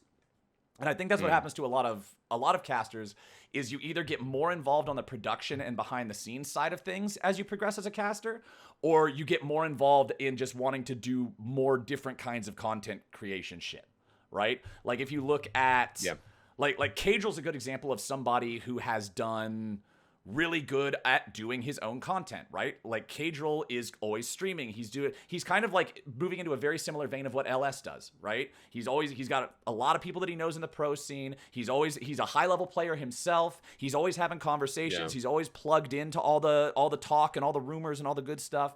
So like doing content is something that I love doing. That's what I'm going to be pursuing plenty of.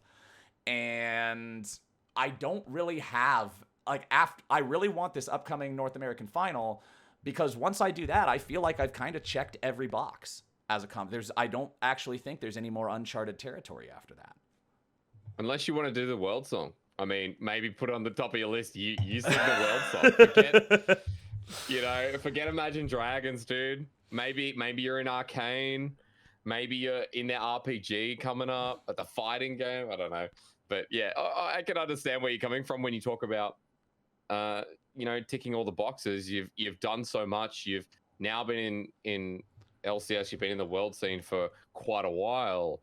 I remember talking to this exact topic with Papa Smithy when I did Rift Rivals in 2019, and he was talking about ticking the boxes. Like he's ticked all of them. Yep. I had the same conversation with him when he was leaving casting and going into like 100 Thieves, going to be being the general manager. He was like, he was like, you're in the same position I am. He's like, we're both at that top level where we're invited to worlds. We're always considered for the big games. We are considered masters of what we do. But he was like, there's nothing left to challenge myself on. I've done it. I've beaten the game. And so then he needed to move on to something else. And the thing that he wanted to move on to was trying his hand at, being the GM of 100 Thieves. And obviously they have a banner in the fucking LCS studio now, so it's been going pretty good for him.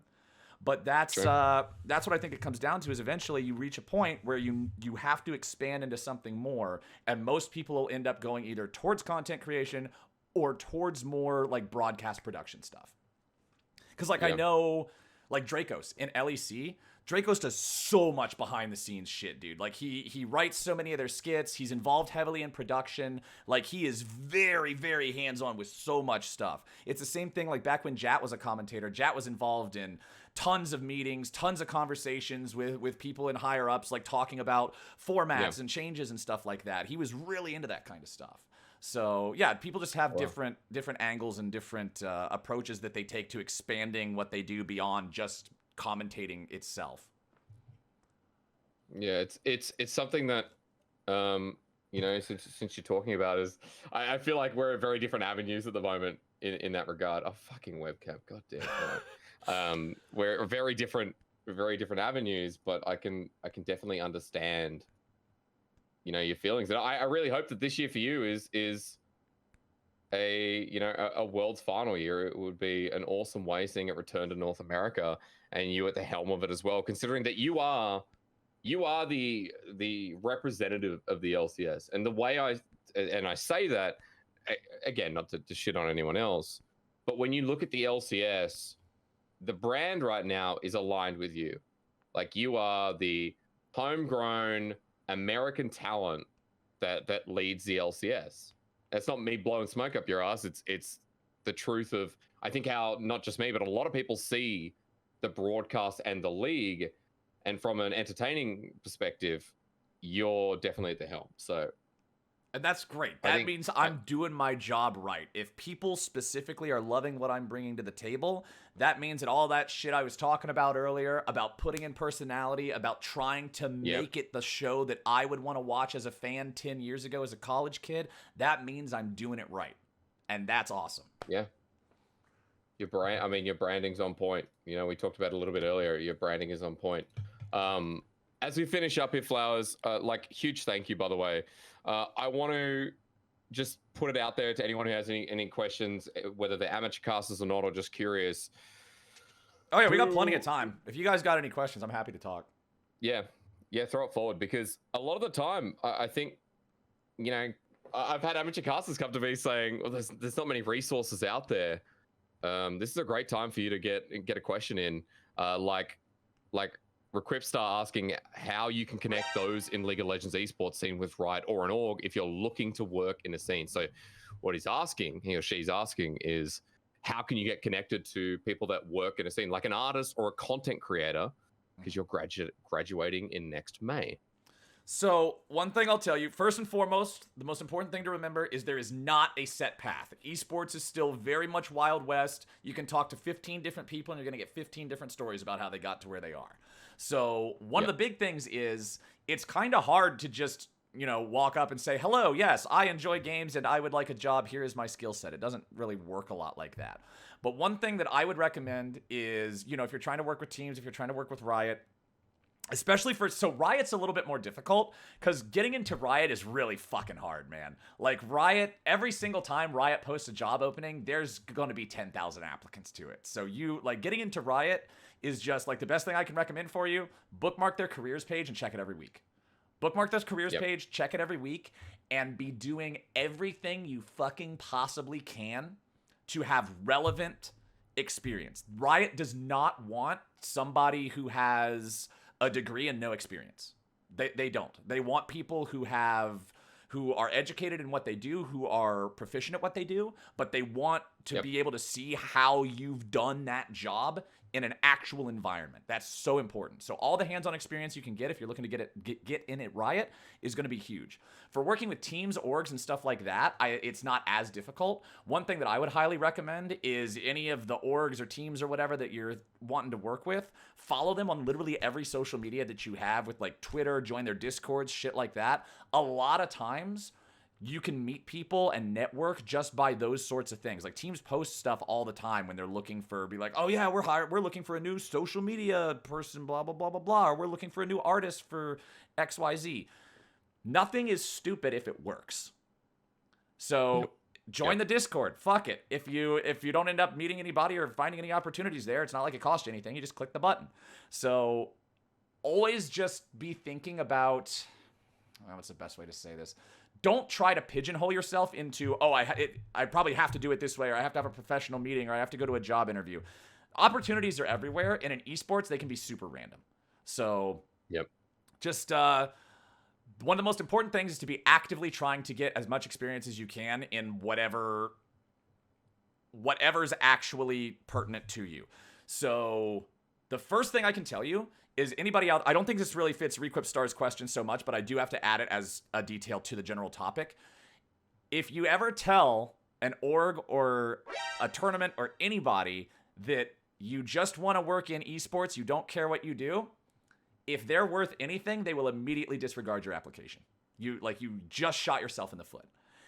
Make sure that if you're trying to get into esports stuff, you know what you want to do. Because if you're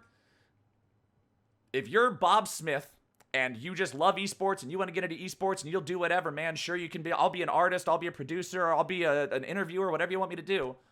Why would I take Bob Smith, who will do anything, but he's not really good at it, versus Jimmy John over here? And Jimmy John has been a graphics artist for the past 5 years, and he really wants to be a graphics artist. If I can have Jimmy or Bob be my graphics artist, I'm taking Jimmy 11 times out of 10. Oh, yeah. So specialize. Know what you want to do. Know what you're looking for. Get practical experience doing it at whatever level. And be able to like have that portfolio and be ready when the time comes around. There was not an open Riot casting position when I first was starting casting, right? It wasn't there. I actually, at the end of 2015, applied for the open spot in EU LCS. I never got a response. They never even told me no. I got fucking ghosted. But I didn't let it deter me. I was just like, hey, you know what? Fuck, doesn't matter. Keep going. So what year was that for the application? End of 2015. That was that's Medic's spot now, isn't it? Because I applied for that as well, and I went into interviews for a couple of interviews, and then didn't end up getting it. But it was like, hey, you know, right time, right place. Like that came into it, and lucky enough to get an interview, right? Like, yeah, all the same. Even if you didn't get an interview, it's like, well, I have the experience that I tried to apply for this because I was ready because I was casting, but you know, I didn't get it. Okay, why didn't I get it? That goes a little bit deeper. But yeah, like I agree with the right time, right place 150 million%, because a lot of the time, you know, opportunities aren't just going to be there, but you're right, like checking the website and making sure that you're building up the skill set for the time when that opportunity does fly across and you're there and you're ready. Yeah, make sure that when that moment does show up, if you're trying to go in and you want to be an artist or whatever, have that portfolio ready. Show them the stuff that you've worked on. Show them the graphics packages and the promotional art and stuff like that you've made for teams and tournaments and orgs, because if you come in and you've got 20 pages of this stuff showing your past work and all these different people that you've worked with, it's going to look so much stronger than if you just come out and say, hey, well, I graduated recently, but I don't actually have any relevant experience in the esports world yet. So don't be afraid to just jump in. Get your hands dirty. Yep, agreed. There's another question up here on more of a statement as we go through bans. Not a question, but could you tell us the difference about working for Riot compared to freelance? Okay. Yeah, I can't comment on this. I mean, I work for TJ. I don't work for either of them. So you're up. So what I would say is this is not a question that has a right or wrong answer. There's not a right, wrong answer for this situation. What it is it comes down to what you want to do. If you want to strictly just do like Riot Games official, like league sanctioned broadcast stuff, Worlds, LCS, LEC, like whatever, then being a freelancer doesn't make that much sense, because the content you want to focus on is all under Riot's direct umbrella. They control it all, so you just want to stay with Riot. For me, being a freelancer was absolutely the right choice. And this ties into what I was talking about, how I'm going into more content creation stuff, how I'm doing my own streaming, yada, yada. When you work for Riot, Riot has a lot of control over stuff. So like even like when I was salary with Riot, the thing is, if I wanted to do a, like even if it's not during LCS time, even if it's randomly like some Tuesday afternoon, if I wanted to do any sort of paid anything, I had to get Riot's okay on it. Had to. So even if it wasn't associated with Riot or League of Legends at all, if it was like, hey, Raid Shadow Legends wants to pay you $4,000 to do a sponsored stream, Riot would have to okay that if I was on salary with Riot. Whereas as a freelancer, Riot obviously, like, you know, when it's LCS time, when I'm on their clock, like we're doing things their way, but then they don't get a say in what happens when I'm off their clock, right? Like I can do random sponsors. I can stream whatever game I want. That's one of the things that you have to consider, is these things are better or worse for different people depending on what you want. So if you just want to be a professional League of Legends commentator doing Riot's official events, it makes much more sense to just go for the full like salary thing with Riot. But if you're interested in doing your own types of content, if you're interested in having like a stronger personal brand and doing stuff outside of Riot's umbrella, then freelancing is much better, because it gives you more freedom. It gives you the ability to develop yourself in your own way without having to constantly check in with them. And it's just, there's pluses and minuses to both. For me, freelancer is way better. Yep, that makes sense. On top of that, I'm going to build Gabba's question on top of that. Okay.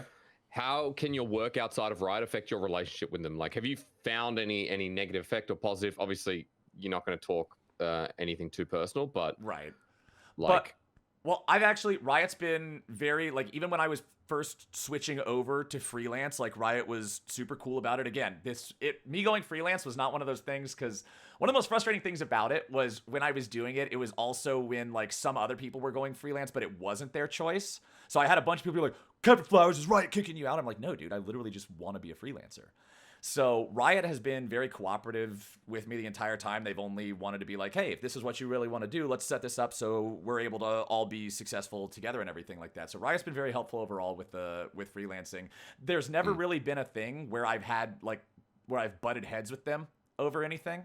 So I think maybe if I'm trying to think if there would be anything that would really piss. I think one of the things that they don't like is they don't want, like, they probably wouldn't want me to have a like any really sus sponsors, like any of those weird gambling sites that rip off kids or whatever. yeah, They would probably be pretty upset if I had one of those as a personal sponsor. They'd probably be like, hey, that's not very cool. But in general, I haven't had any issues. I haven't had any conflicts with Riot. Like, I've done stuff with other games. Like, I casted Path of Exile Twitch Rivals. I casted just other random shit. I've not had any issues. Okay, that's good to hear. Not expecting any anyway. Yeah. On the other side, Leo asks, would you like to voice act or any show related to games or anything you like? Have you thought about doing any voiceover work or anything that's still like within the entertainment industry, but Wait, I missed the first part of the question because the audio fucked up. I missed the first part of the question. Oh no, dude! Australian internet is as bad as American, so I'm not surprised. Would you like to voice act or even act in any show? Like, would you look at voice acting at all, even for games or anything? Oh, absolutely. One of my goals is, so I don't expect the Riot's MMO to come out before 2030. But my goal is whenever that comes out, I want to be a big enough content creator that they let me be a Brackern. I want to be a fucking Brackern in that game. And in general, I love doing voice type stuff. Like, even when I do my Ruined King playthroughs here on my own stream, I voice act all the characters that don't have voices.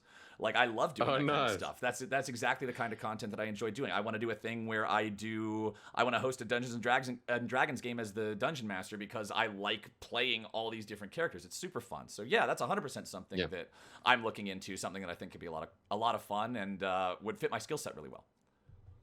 Dude, I keep saying Arcane. It feels like Arcane has got your name on it for a future episode. I don't understand why they haven't approached you. And a World Song, saying that before, because you did a cover with a heavy metal band. I'm sorry, I've forgotten the name. Where you came in for they don't call it a cameo. What do you actually? Where I just did the guest verse on the Giants heavy metal cover. Yeah. So it wasn't a band. It was actually my friend Trey. Trey is also a member of Pentakill. So yeah. Incredibly talented. Oh shit. Incredibly talented. It was super awesome to do. But yeah, I'm interested in that kind of stuff. I think it would be a lot of fun. It's even when I was doing the Ruined King streams and just doing the voice acting stuff in there, some of the guys who were devs on the game were watching my stream and they all fucking loved the improv voice acted characters. So that at least was a little bit of an indication that I feel like I'm doing something right there. So yeah man, sky's the limit. Yeah, it should be, right? It should be. Yes, of course, he's still casting for LCS. Yes, I am planning to. Round it out. I'm planning to. We got negotiations for next year's contract. I think my agent's doing that next week. So we'll have all the details. Freelance. I shouldn't just assume. We should make it spicy. He's actually coming to the LPL. I'm actually trying to bring him to LPL. That would be something. Hey, you want to tick something else off the list? Cast a 17-team league where Rogue Warriors exist, and it's like casting, I don't know, bunch of diamond one tricks. Honestly, no. When I was hanging out with the LPL guys last night, Lyrics like, wait, we got to do a cast together, and it's gonna be sick. I was like, I'm not getting up at 2:00 in the morning to cast an LPL game. I'm not doing that. I was like, when Worlds rolls around, I will be happy to cast with you, but I am not getting up at 2:00 in the morning. Oh god. A couple more questions before we finish up, because from the pretty much the whole show here has been about starting from nothing, where to begin. Like, Flower's story was a good example. Is there anything you want to elaborate on that, like how he can start? I mean, I think you just need to get how do you become an voice to esports mic caster from nothing? Where or how to start? Okay, so the first thing to do is figure out, do you want to be a color caster or a play-by-play? Don't tell me you'll do whatever. Tell me which one you're actually passionate about, whether you want to be, like an analyst or you want to be a hype guy. And then just jump in. Learn how to use OBS. Record yourself talking over a couple of games. Whether, like, I literally started off just casting some friends' solo queue games. It wasn't even pro games, just to get myself used to talking over the games. Do that if you need to. Take a VOD from a game that you haven't watched in one of the pro play regions and just mute it and cast over it if you want to do that. Whatever. Just start. Just start. Record. If you're not confident in showing it to other people, you think, oh man, I'm probably going to be shit. Who would even watch this? That's exactly what I said about myself when I first started. I spent a month just recording myself casting solo queue games and watching back my own VODs before I let anybody else ever hear me cast a game at all. Yeah. And just watch your own VODs back. I cannot say that enough, especially as a beginner. You are going to do some stuff that is seriously, unabashedly, unfilteredly fucking cringe. And it will sound terrible. And you won't realize that unless you're watching your VODs back and being like, wow, I gotta not do that anymore. So jump in. Just start commentating a couple of games, watch your VODs back for yourself, and then once you're at that level where you feel like, okay, I'm ready to have other people listen to this. I'm ready to give this an honest shot. Look for Discord leagues, look for Reddit leagues, find some small community to regularly cast in so you constantly are getting reps. And it's also going to train you too for being able to incorporate narratives, player stories, team stories, and stuff like that into your commentary, right? Because you're actually going to be following teams, you're going to be talking about stuff as opposed to just pulling up a random game that you happen to not watch live and you don't even remember which part of the season it's from, don't know what the narrative was then, the story or whatever. Get yourself into a small-time league, cast with it regularly, constantly be working on that portfolio. Make sure you're saving the links to your good casts, man. Make sure you're ready so that whenever something comes up with, it's way better now than it used to be. It's way better now than it used to be for up-and-coming casters because of the way that Riot released their clutches on Academy. So Riot really likes having control over their own esports ecosystem, which makes sense, totally fine. Like they own it, that's their choice. But recently, how they just like let Academy go from Riot's control, and now it's there's a lot of like third-party tournaments, organizers, stuff like that in the Academy and Tier 2 system. That is so fucking huge for people who want to be commentators because now there is something under LCS for them to aim for. Because back when Academy or Challenger Series or whatever you wanted to fucking call it back in the day was controlled by Riot, that you didn't really have anything to aim for except, okay, I got to get to Riot because they control everything. So cast with small leagues, cast with Reddit communities, Discord communities, whatever. Build yourself up a portfolio, get that experience. And then when you see somebody post, hey, the Tier 2 amateur proving scouting circuit is looking for a couple of commentators for the upcoming last chance double triple major qualifier. Send them your shit. Give them the links. Say, here's what I do. Here, I've been casting for this long. And it's slow. I will tell you right now, getting through amateur esports, it can feel like a trench sometimes. It's slow. You're not even going to know if you're heading in the right direction half of the time. But the important thing is to just focus on improving, focus on making sure that you're getting better, that you're building up a portfolio, and that you're moving forward. And sometimes it's going to feel like, well, I don't even know if I'm moving forward. But you just got to keep going anyway. As soon as you stop, that's when it dies. So just keep grinding, just keep casting, jump in there, be a part of leagues. But the thing that I have to caution you about too, because I've talked to some guys before who are in similar streams like this where a guy will come up and be like, hey, CaptainFlowers, I'm an amateur caster. I cast with 4 different amateur leagues and I cast 6 days a week, but I feel like I'm not getting anywhere even though I'm casting 7-hour days and I have to like chug so much water. Don't work yourself to death, especially if it comes to like voice health stuff. Pay very close attention, especially if you're someone who's just now starting casting. You don't really work in some sort of an industry that involves talking a lot. You're not a public speaker or anything like that. It's tougher than it looks in terms of how much strain it puts on your voice and your throat.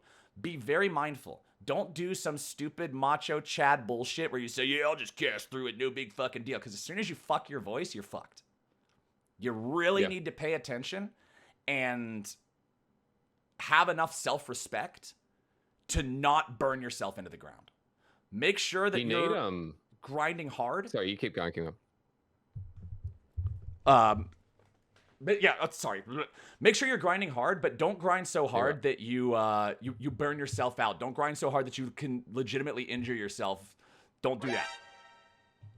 Yeah, I was sorry to interrupt. I was going to come in and say that one of the biggest things as well, I think, when people say, "Oh, I'm doing 6 days a week," or like I'm casting so much, it's like I believe in quality over quantity. Yeah. Now, getting experience is really important, but I have a really good case here. When LPL, as people who don't watch the English broadcast, it started being 7 days a week. I think it was last year, because we have so many teams. 7 days a week of English broadcast, and my view was, a second-year play-by-play caster in the league, I was like, okay, there's only 4 of us who got into China. We got locked in China, by the way. We couldn't leave, otherwise we wouldn't be able to get back in. We wanted to keep our jobs. And there were 4 of us casting 7 days a week. Now, if anyone watched the English broadcast in 2020 spring and even summer, there were weekends that had 3 days, three best of threes a day. And for the majority of spring, every single day had 3 best of threes a day, bar a Tuesday or a Wednesday. So let's take this on a bigger perspective, a Premier Region versus, your amateur or semi-professional league. I was casting a lot, but I wasn't having time to reflect and look back at what I was doing. And I was literally, you talk about like burnout, like my voice was shit. I was not getting any better. Like, sure, I was getting the experience and naturally I was still progressing, but I had no time to look back. I think that can apply to any league where even if you're an amateur and you're doing 6 days a week, it's like, well, is that actually the smartest move? Like, one, it's not looking after your voice, probably, especially as a play-by-play. And 2, you're not getting time to reflect on your broadcast because you got one tomorrow, you got one the next day and the next day, and you don't know how you're improving. You don't know how you're progressing. Yeah. You've got to make sure that you're, how do I want to phrase this? I'm trying to think of the exact words here.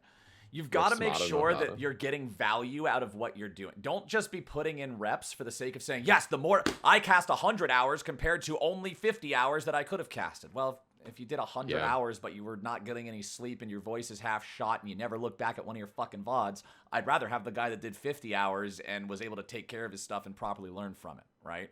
So be aware. Make sure that you're always evaluating. Like, as soon as you get that feeling in your brain, like, wow, man, it feels like it never ends. Like, I can't stop and catch my breath.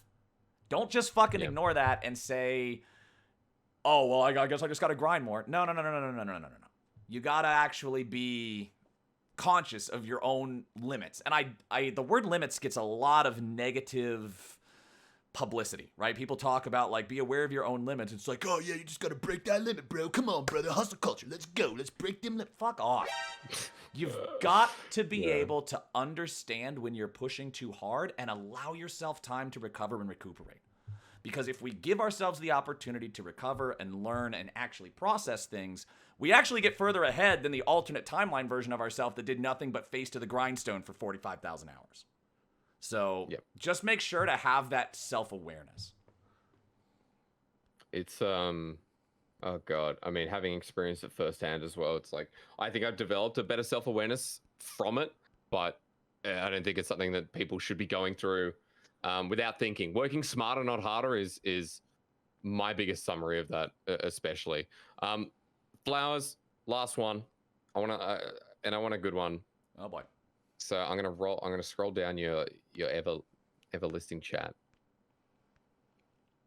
And I had it before. And now I've lost it. It's all good. It's all good. Plenty of time, my friend. It was in negotiations before, and I think this is a nice way to end. How do you make sure not to overvalue yourself in negotiations? That's something that can be quite broad for any line of work. It's also having respect in yourself. So I want to see your take on, I guess, your approach in valuing yourself in negotiations. So this one's a little bit tough. I'm for the first time in this interview, I'm going to decline to answer this question because I feel like if I give someone a wrong answer, it could be actively harmful to their own decision-making process. That is true. And it's not something that I have thought deeply enough about. I am unconsciously competent at this. And for those of you who don't know what that means, to be unconsciously competent at something means you know how to do it, but you're not good at explaining what gives you that understanding. So whereas I'm consciously competent as a caster, I can tell you what makes me a good caster, and I can tell you how to follow similar steps. This negotiation thing is something that I'm still new enough to, that I am not confident in my own ability to adequately explain it, so I'm going to decline the question so I don't give you wrong information. Yeah. That's fair. I mean, look, honestly, thinking about it as well, it's something that changes. Like, as an answer, it's something as well that would change per person, per environment, per work. Like, it is actually a wide open question. I would say do your own research and know your environment, but that's not advice either from me. So good point. I do want to end on a good question though. So all right, it's okay. There was someone up the top saying that Wes was saying that he's going to write a research paper on esports career outside of playing, on focus of casting, and he's struggling to figure out contacting casters for interviews. Do you suggest on how to reach out to casters for that kind of thing? I mean, really, all you can kind of do is just YOLO some Twitter DMs. What I will recommend you to do is, if you have the opportunity, like sometimes people try to do this kind of stuff for school projects, which obviously are a much more limited time frame. But if this is something you're doing as part of like your own content or your own individual project, be very mindful of when you ask people for these interviews. When I get DMs of people asking me for an interview or something, and it's like in September, I'm like, I will literally never accept any of these because Worlds is in less than a month. Like, I don't have the time for this shit. I'm too busy. So be aware of whatever the big events that are going on, and you'll probably have more success if you hit people up during less intense parts of the year, right? If it's just a random time in the middle of spring or summer split, you're probably going to have much more success finding availability on people's calendars than you will if you're hitting them up 2 days before they fly out for a road show. So just be mindful of when you ask. And in general, there's not actually a solid answer for this. It's just try to just go in DMs and hope it works. Yeah. Also make it as simple to approach as possible. It's like with anything, right? With interviews, research papers, or even VOD reviews, where amateur casters, I know you've probably had this, where people are sending you big VODs saying, hey, what do you think of my casting? Go in with a specific goal in mind, asking, hey, we're looking at this specifically. Here's 2-3 sentences on what I need from you. If even that, simple as possible, will it work? And be mindful of the other person's time. Because I think that's fair, just on VOD reviews too. Getting a DM about a VOD review that has no time code, that has nothing specific they want to look for. They're just like, is my casting good or not? And you're like, well, you haven't taken the time to make it as easy as possible for me. You don't know which direction you're going in. Yeah. So, and for me personally, so I have a really shitty attention span. If I'm really into something, I can play a game for, like you guys saw me play, the guys of you that were here for Ruined King, you saw I literally played Ruined King for 13 hours and didn't realize I was playing it for that long. But in general, my attention span is crap. Like I have a pop song attention span of about 3.5 minutes. So if somebody comes into my DMs and says, CaptainFlowers, will you watch my VOD? And it's like 48 minutes long. I'm like, no, I won't. I don't have a vested interest in this, and I won't be able to give you anything valuable on this 48-minute fucking video. But sometimes people come up and they'll be like, hey, CaptainFlowers, I'm an aspiring caster, yada, yada, yada. Here's a team fight that I thought I did pretty good on from my small league finals. Could you tell me what you thought of it? And it's a 30-second clip. So I'll watch it and I'll say, hey, I really liked your energy there towards the beginning and the middle, but at the end, taper it off a little bit better and make sure you're using ability names here and here, right? So it's very much important for you to recognize what you're asking when you're approaching these people. Exactly like Hysterics is talking about. And also, never ever for any reason, if you're DMing someone, never DM them saying, hey, can I ask you a question? Or something like that. Be very upfront with what you're saying from the very beginning. Yeah. If you DM me and say, can I ask you a question? I'm leaving you on red. If you DM me and say, I want to see it, can you answer 3 questions? Can you answer these 3 questions for me for an interview I'm doing about casters? And you list your 3 questions, I'm much more likely to be able to help you. Yeah. Yeah, no, 100% agree. I feel like, lining up with attention span, I am bloody horrible with paying attention to things as well. And sometimes I'm just like, no, I'm not reading that 2-page essay on your VOD review that doesn't even go into anything, that just tells you, Can't do it. tells the sob story's there. And I'm like, okay, all right, I get that. We've all been there, but why? There's a lot, and I'm hopefully this series and this episode especially can shed some light on a lot of ways people can get started, but more so your perspective, I hope, helps as a valuable resource in the future, where people look back at the casting chamber and say, well, CaptainFlowers helped me get started because of what he said here, and I took his advice. So thank you again, Flowers. I appreciate this so much. I appreciate you coming on. I know you have a busy schedule. I know you're Wait, actually, we tried to do this before Worlds. Could I give? I actually want to give one more piece of advice here at the end, because I think this is very important. It pertains a lot to amateur casters, and a question that I got reminded me of it just now. So somebody says, would you consider having a weekly segment in your stream to evaluate casting clips? And the answer to that is no. And the reason that is no is because that doesn't line up with the kind of content that I'm trying to make. I am not trying to market myself as a teacher of the art of commentary. I'm not interested in being a teacher like that. So one of the things that you always have to do is be mindful of the audience, right? And the way that this is going to apply to casting, and the last little piece of advice that I want to give people is, don't speak in inside jokes. I see amateur commentators do this shit all the time, where they will speak in inside jokes with one another, and as I'm watching it, I'm just like, I don't know your inside jokes. Why am I listening to this? This is garbage, right? This adds nothing to it. You want to make everything be as inclusive as possible. Somebody shouldn't have to have context on week 1 of your broadcast and a joke you made back then to understand the comment that you're making about the team fight in week 5. Okay? If the comment that you're making in week 5 still makes sense without that week 1, but it has a little bit of extra punch if you know what they're talking about, that's great. But just don't get so wrapped up in your own thing that you lose sight of the fact that your job is to entertain the whole audience. The entire spectator pool as a whole is listening to you. So make sure that what you're saying is easily applicable. Make sure that what you're saying is easily understandable. Don't be too convoluted. Don't draw way too... I shouldn't have to have like a Zodiac killer map line with the yarn and the thumbtacks and shit to draw your points together, right? So that's one of those things. That's one of the things that I would really caution a lot of people about, because it's one of the things that I see very commonly in guys who are starting to be new casters, guys who are starting up. My own experiences back when I was doing amateur commentary in like Reddit leagues and stuff is people start talking about random shit or random inside jokes that don't make any sense. Always make sure you're talking primarily in a way that everybody in the audience can hear what you're saying, can vibe with what you're saying. They know what you're talking about. The more people you appeal to, the better you're going to be. So just make sure that you are always cognizant that the conversation is not just between you and the co-commentator. Yep. It's between everybody watching.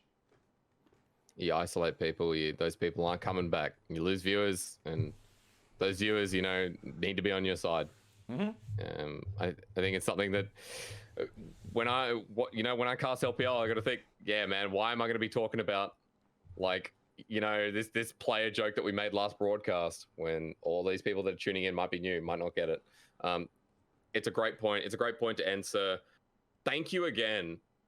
First of all, if anyone missed it yesterday was it yesterday or the day before? Thank you again for the huge $500 donation towards Movember, towards mental health and suicide prevention on the previous stream, and the huge raid of 4,000 people that you brought over that also contributed a bomb. We raised, because of you, over 3,300 Australian dollars. Fuck yeah, buddy.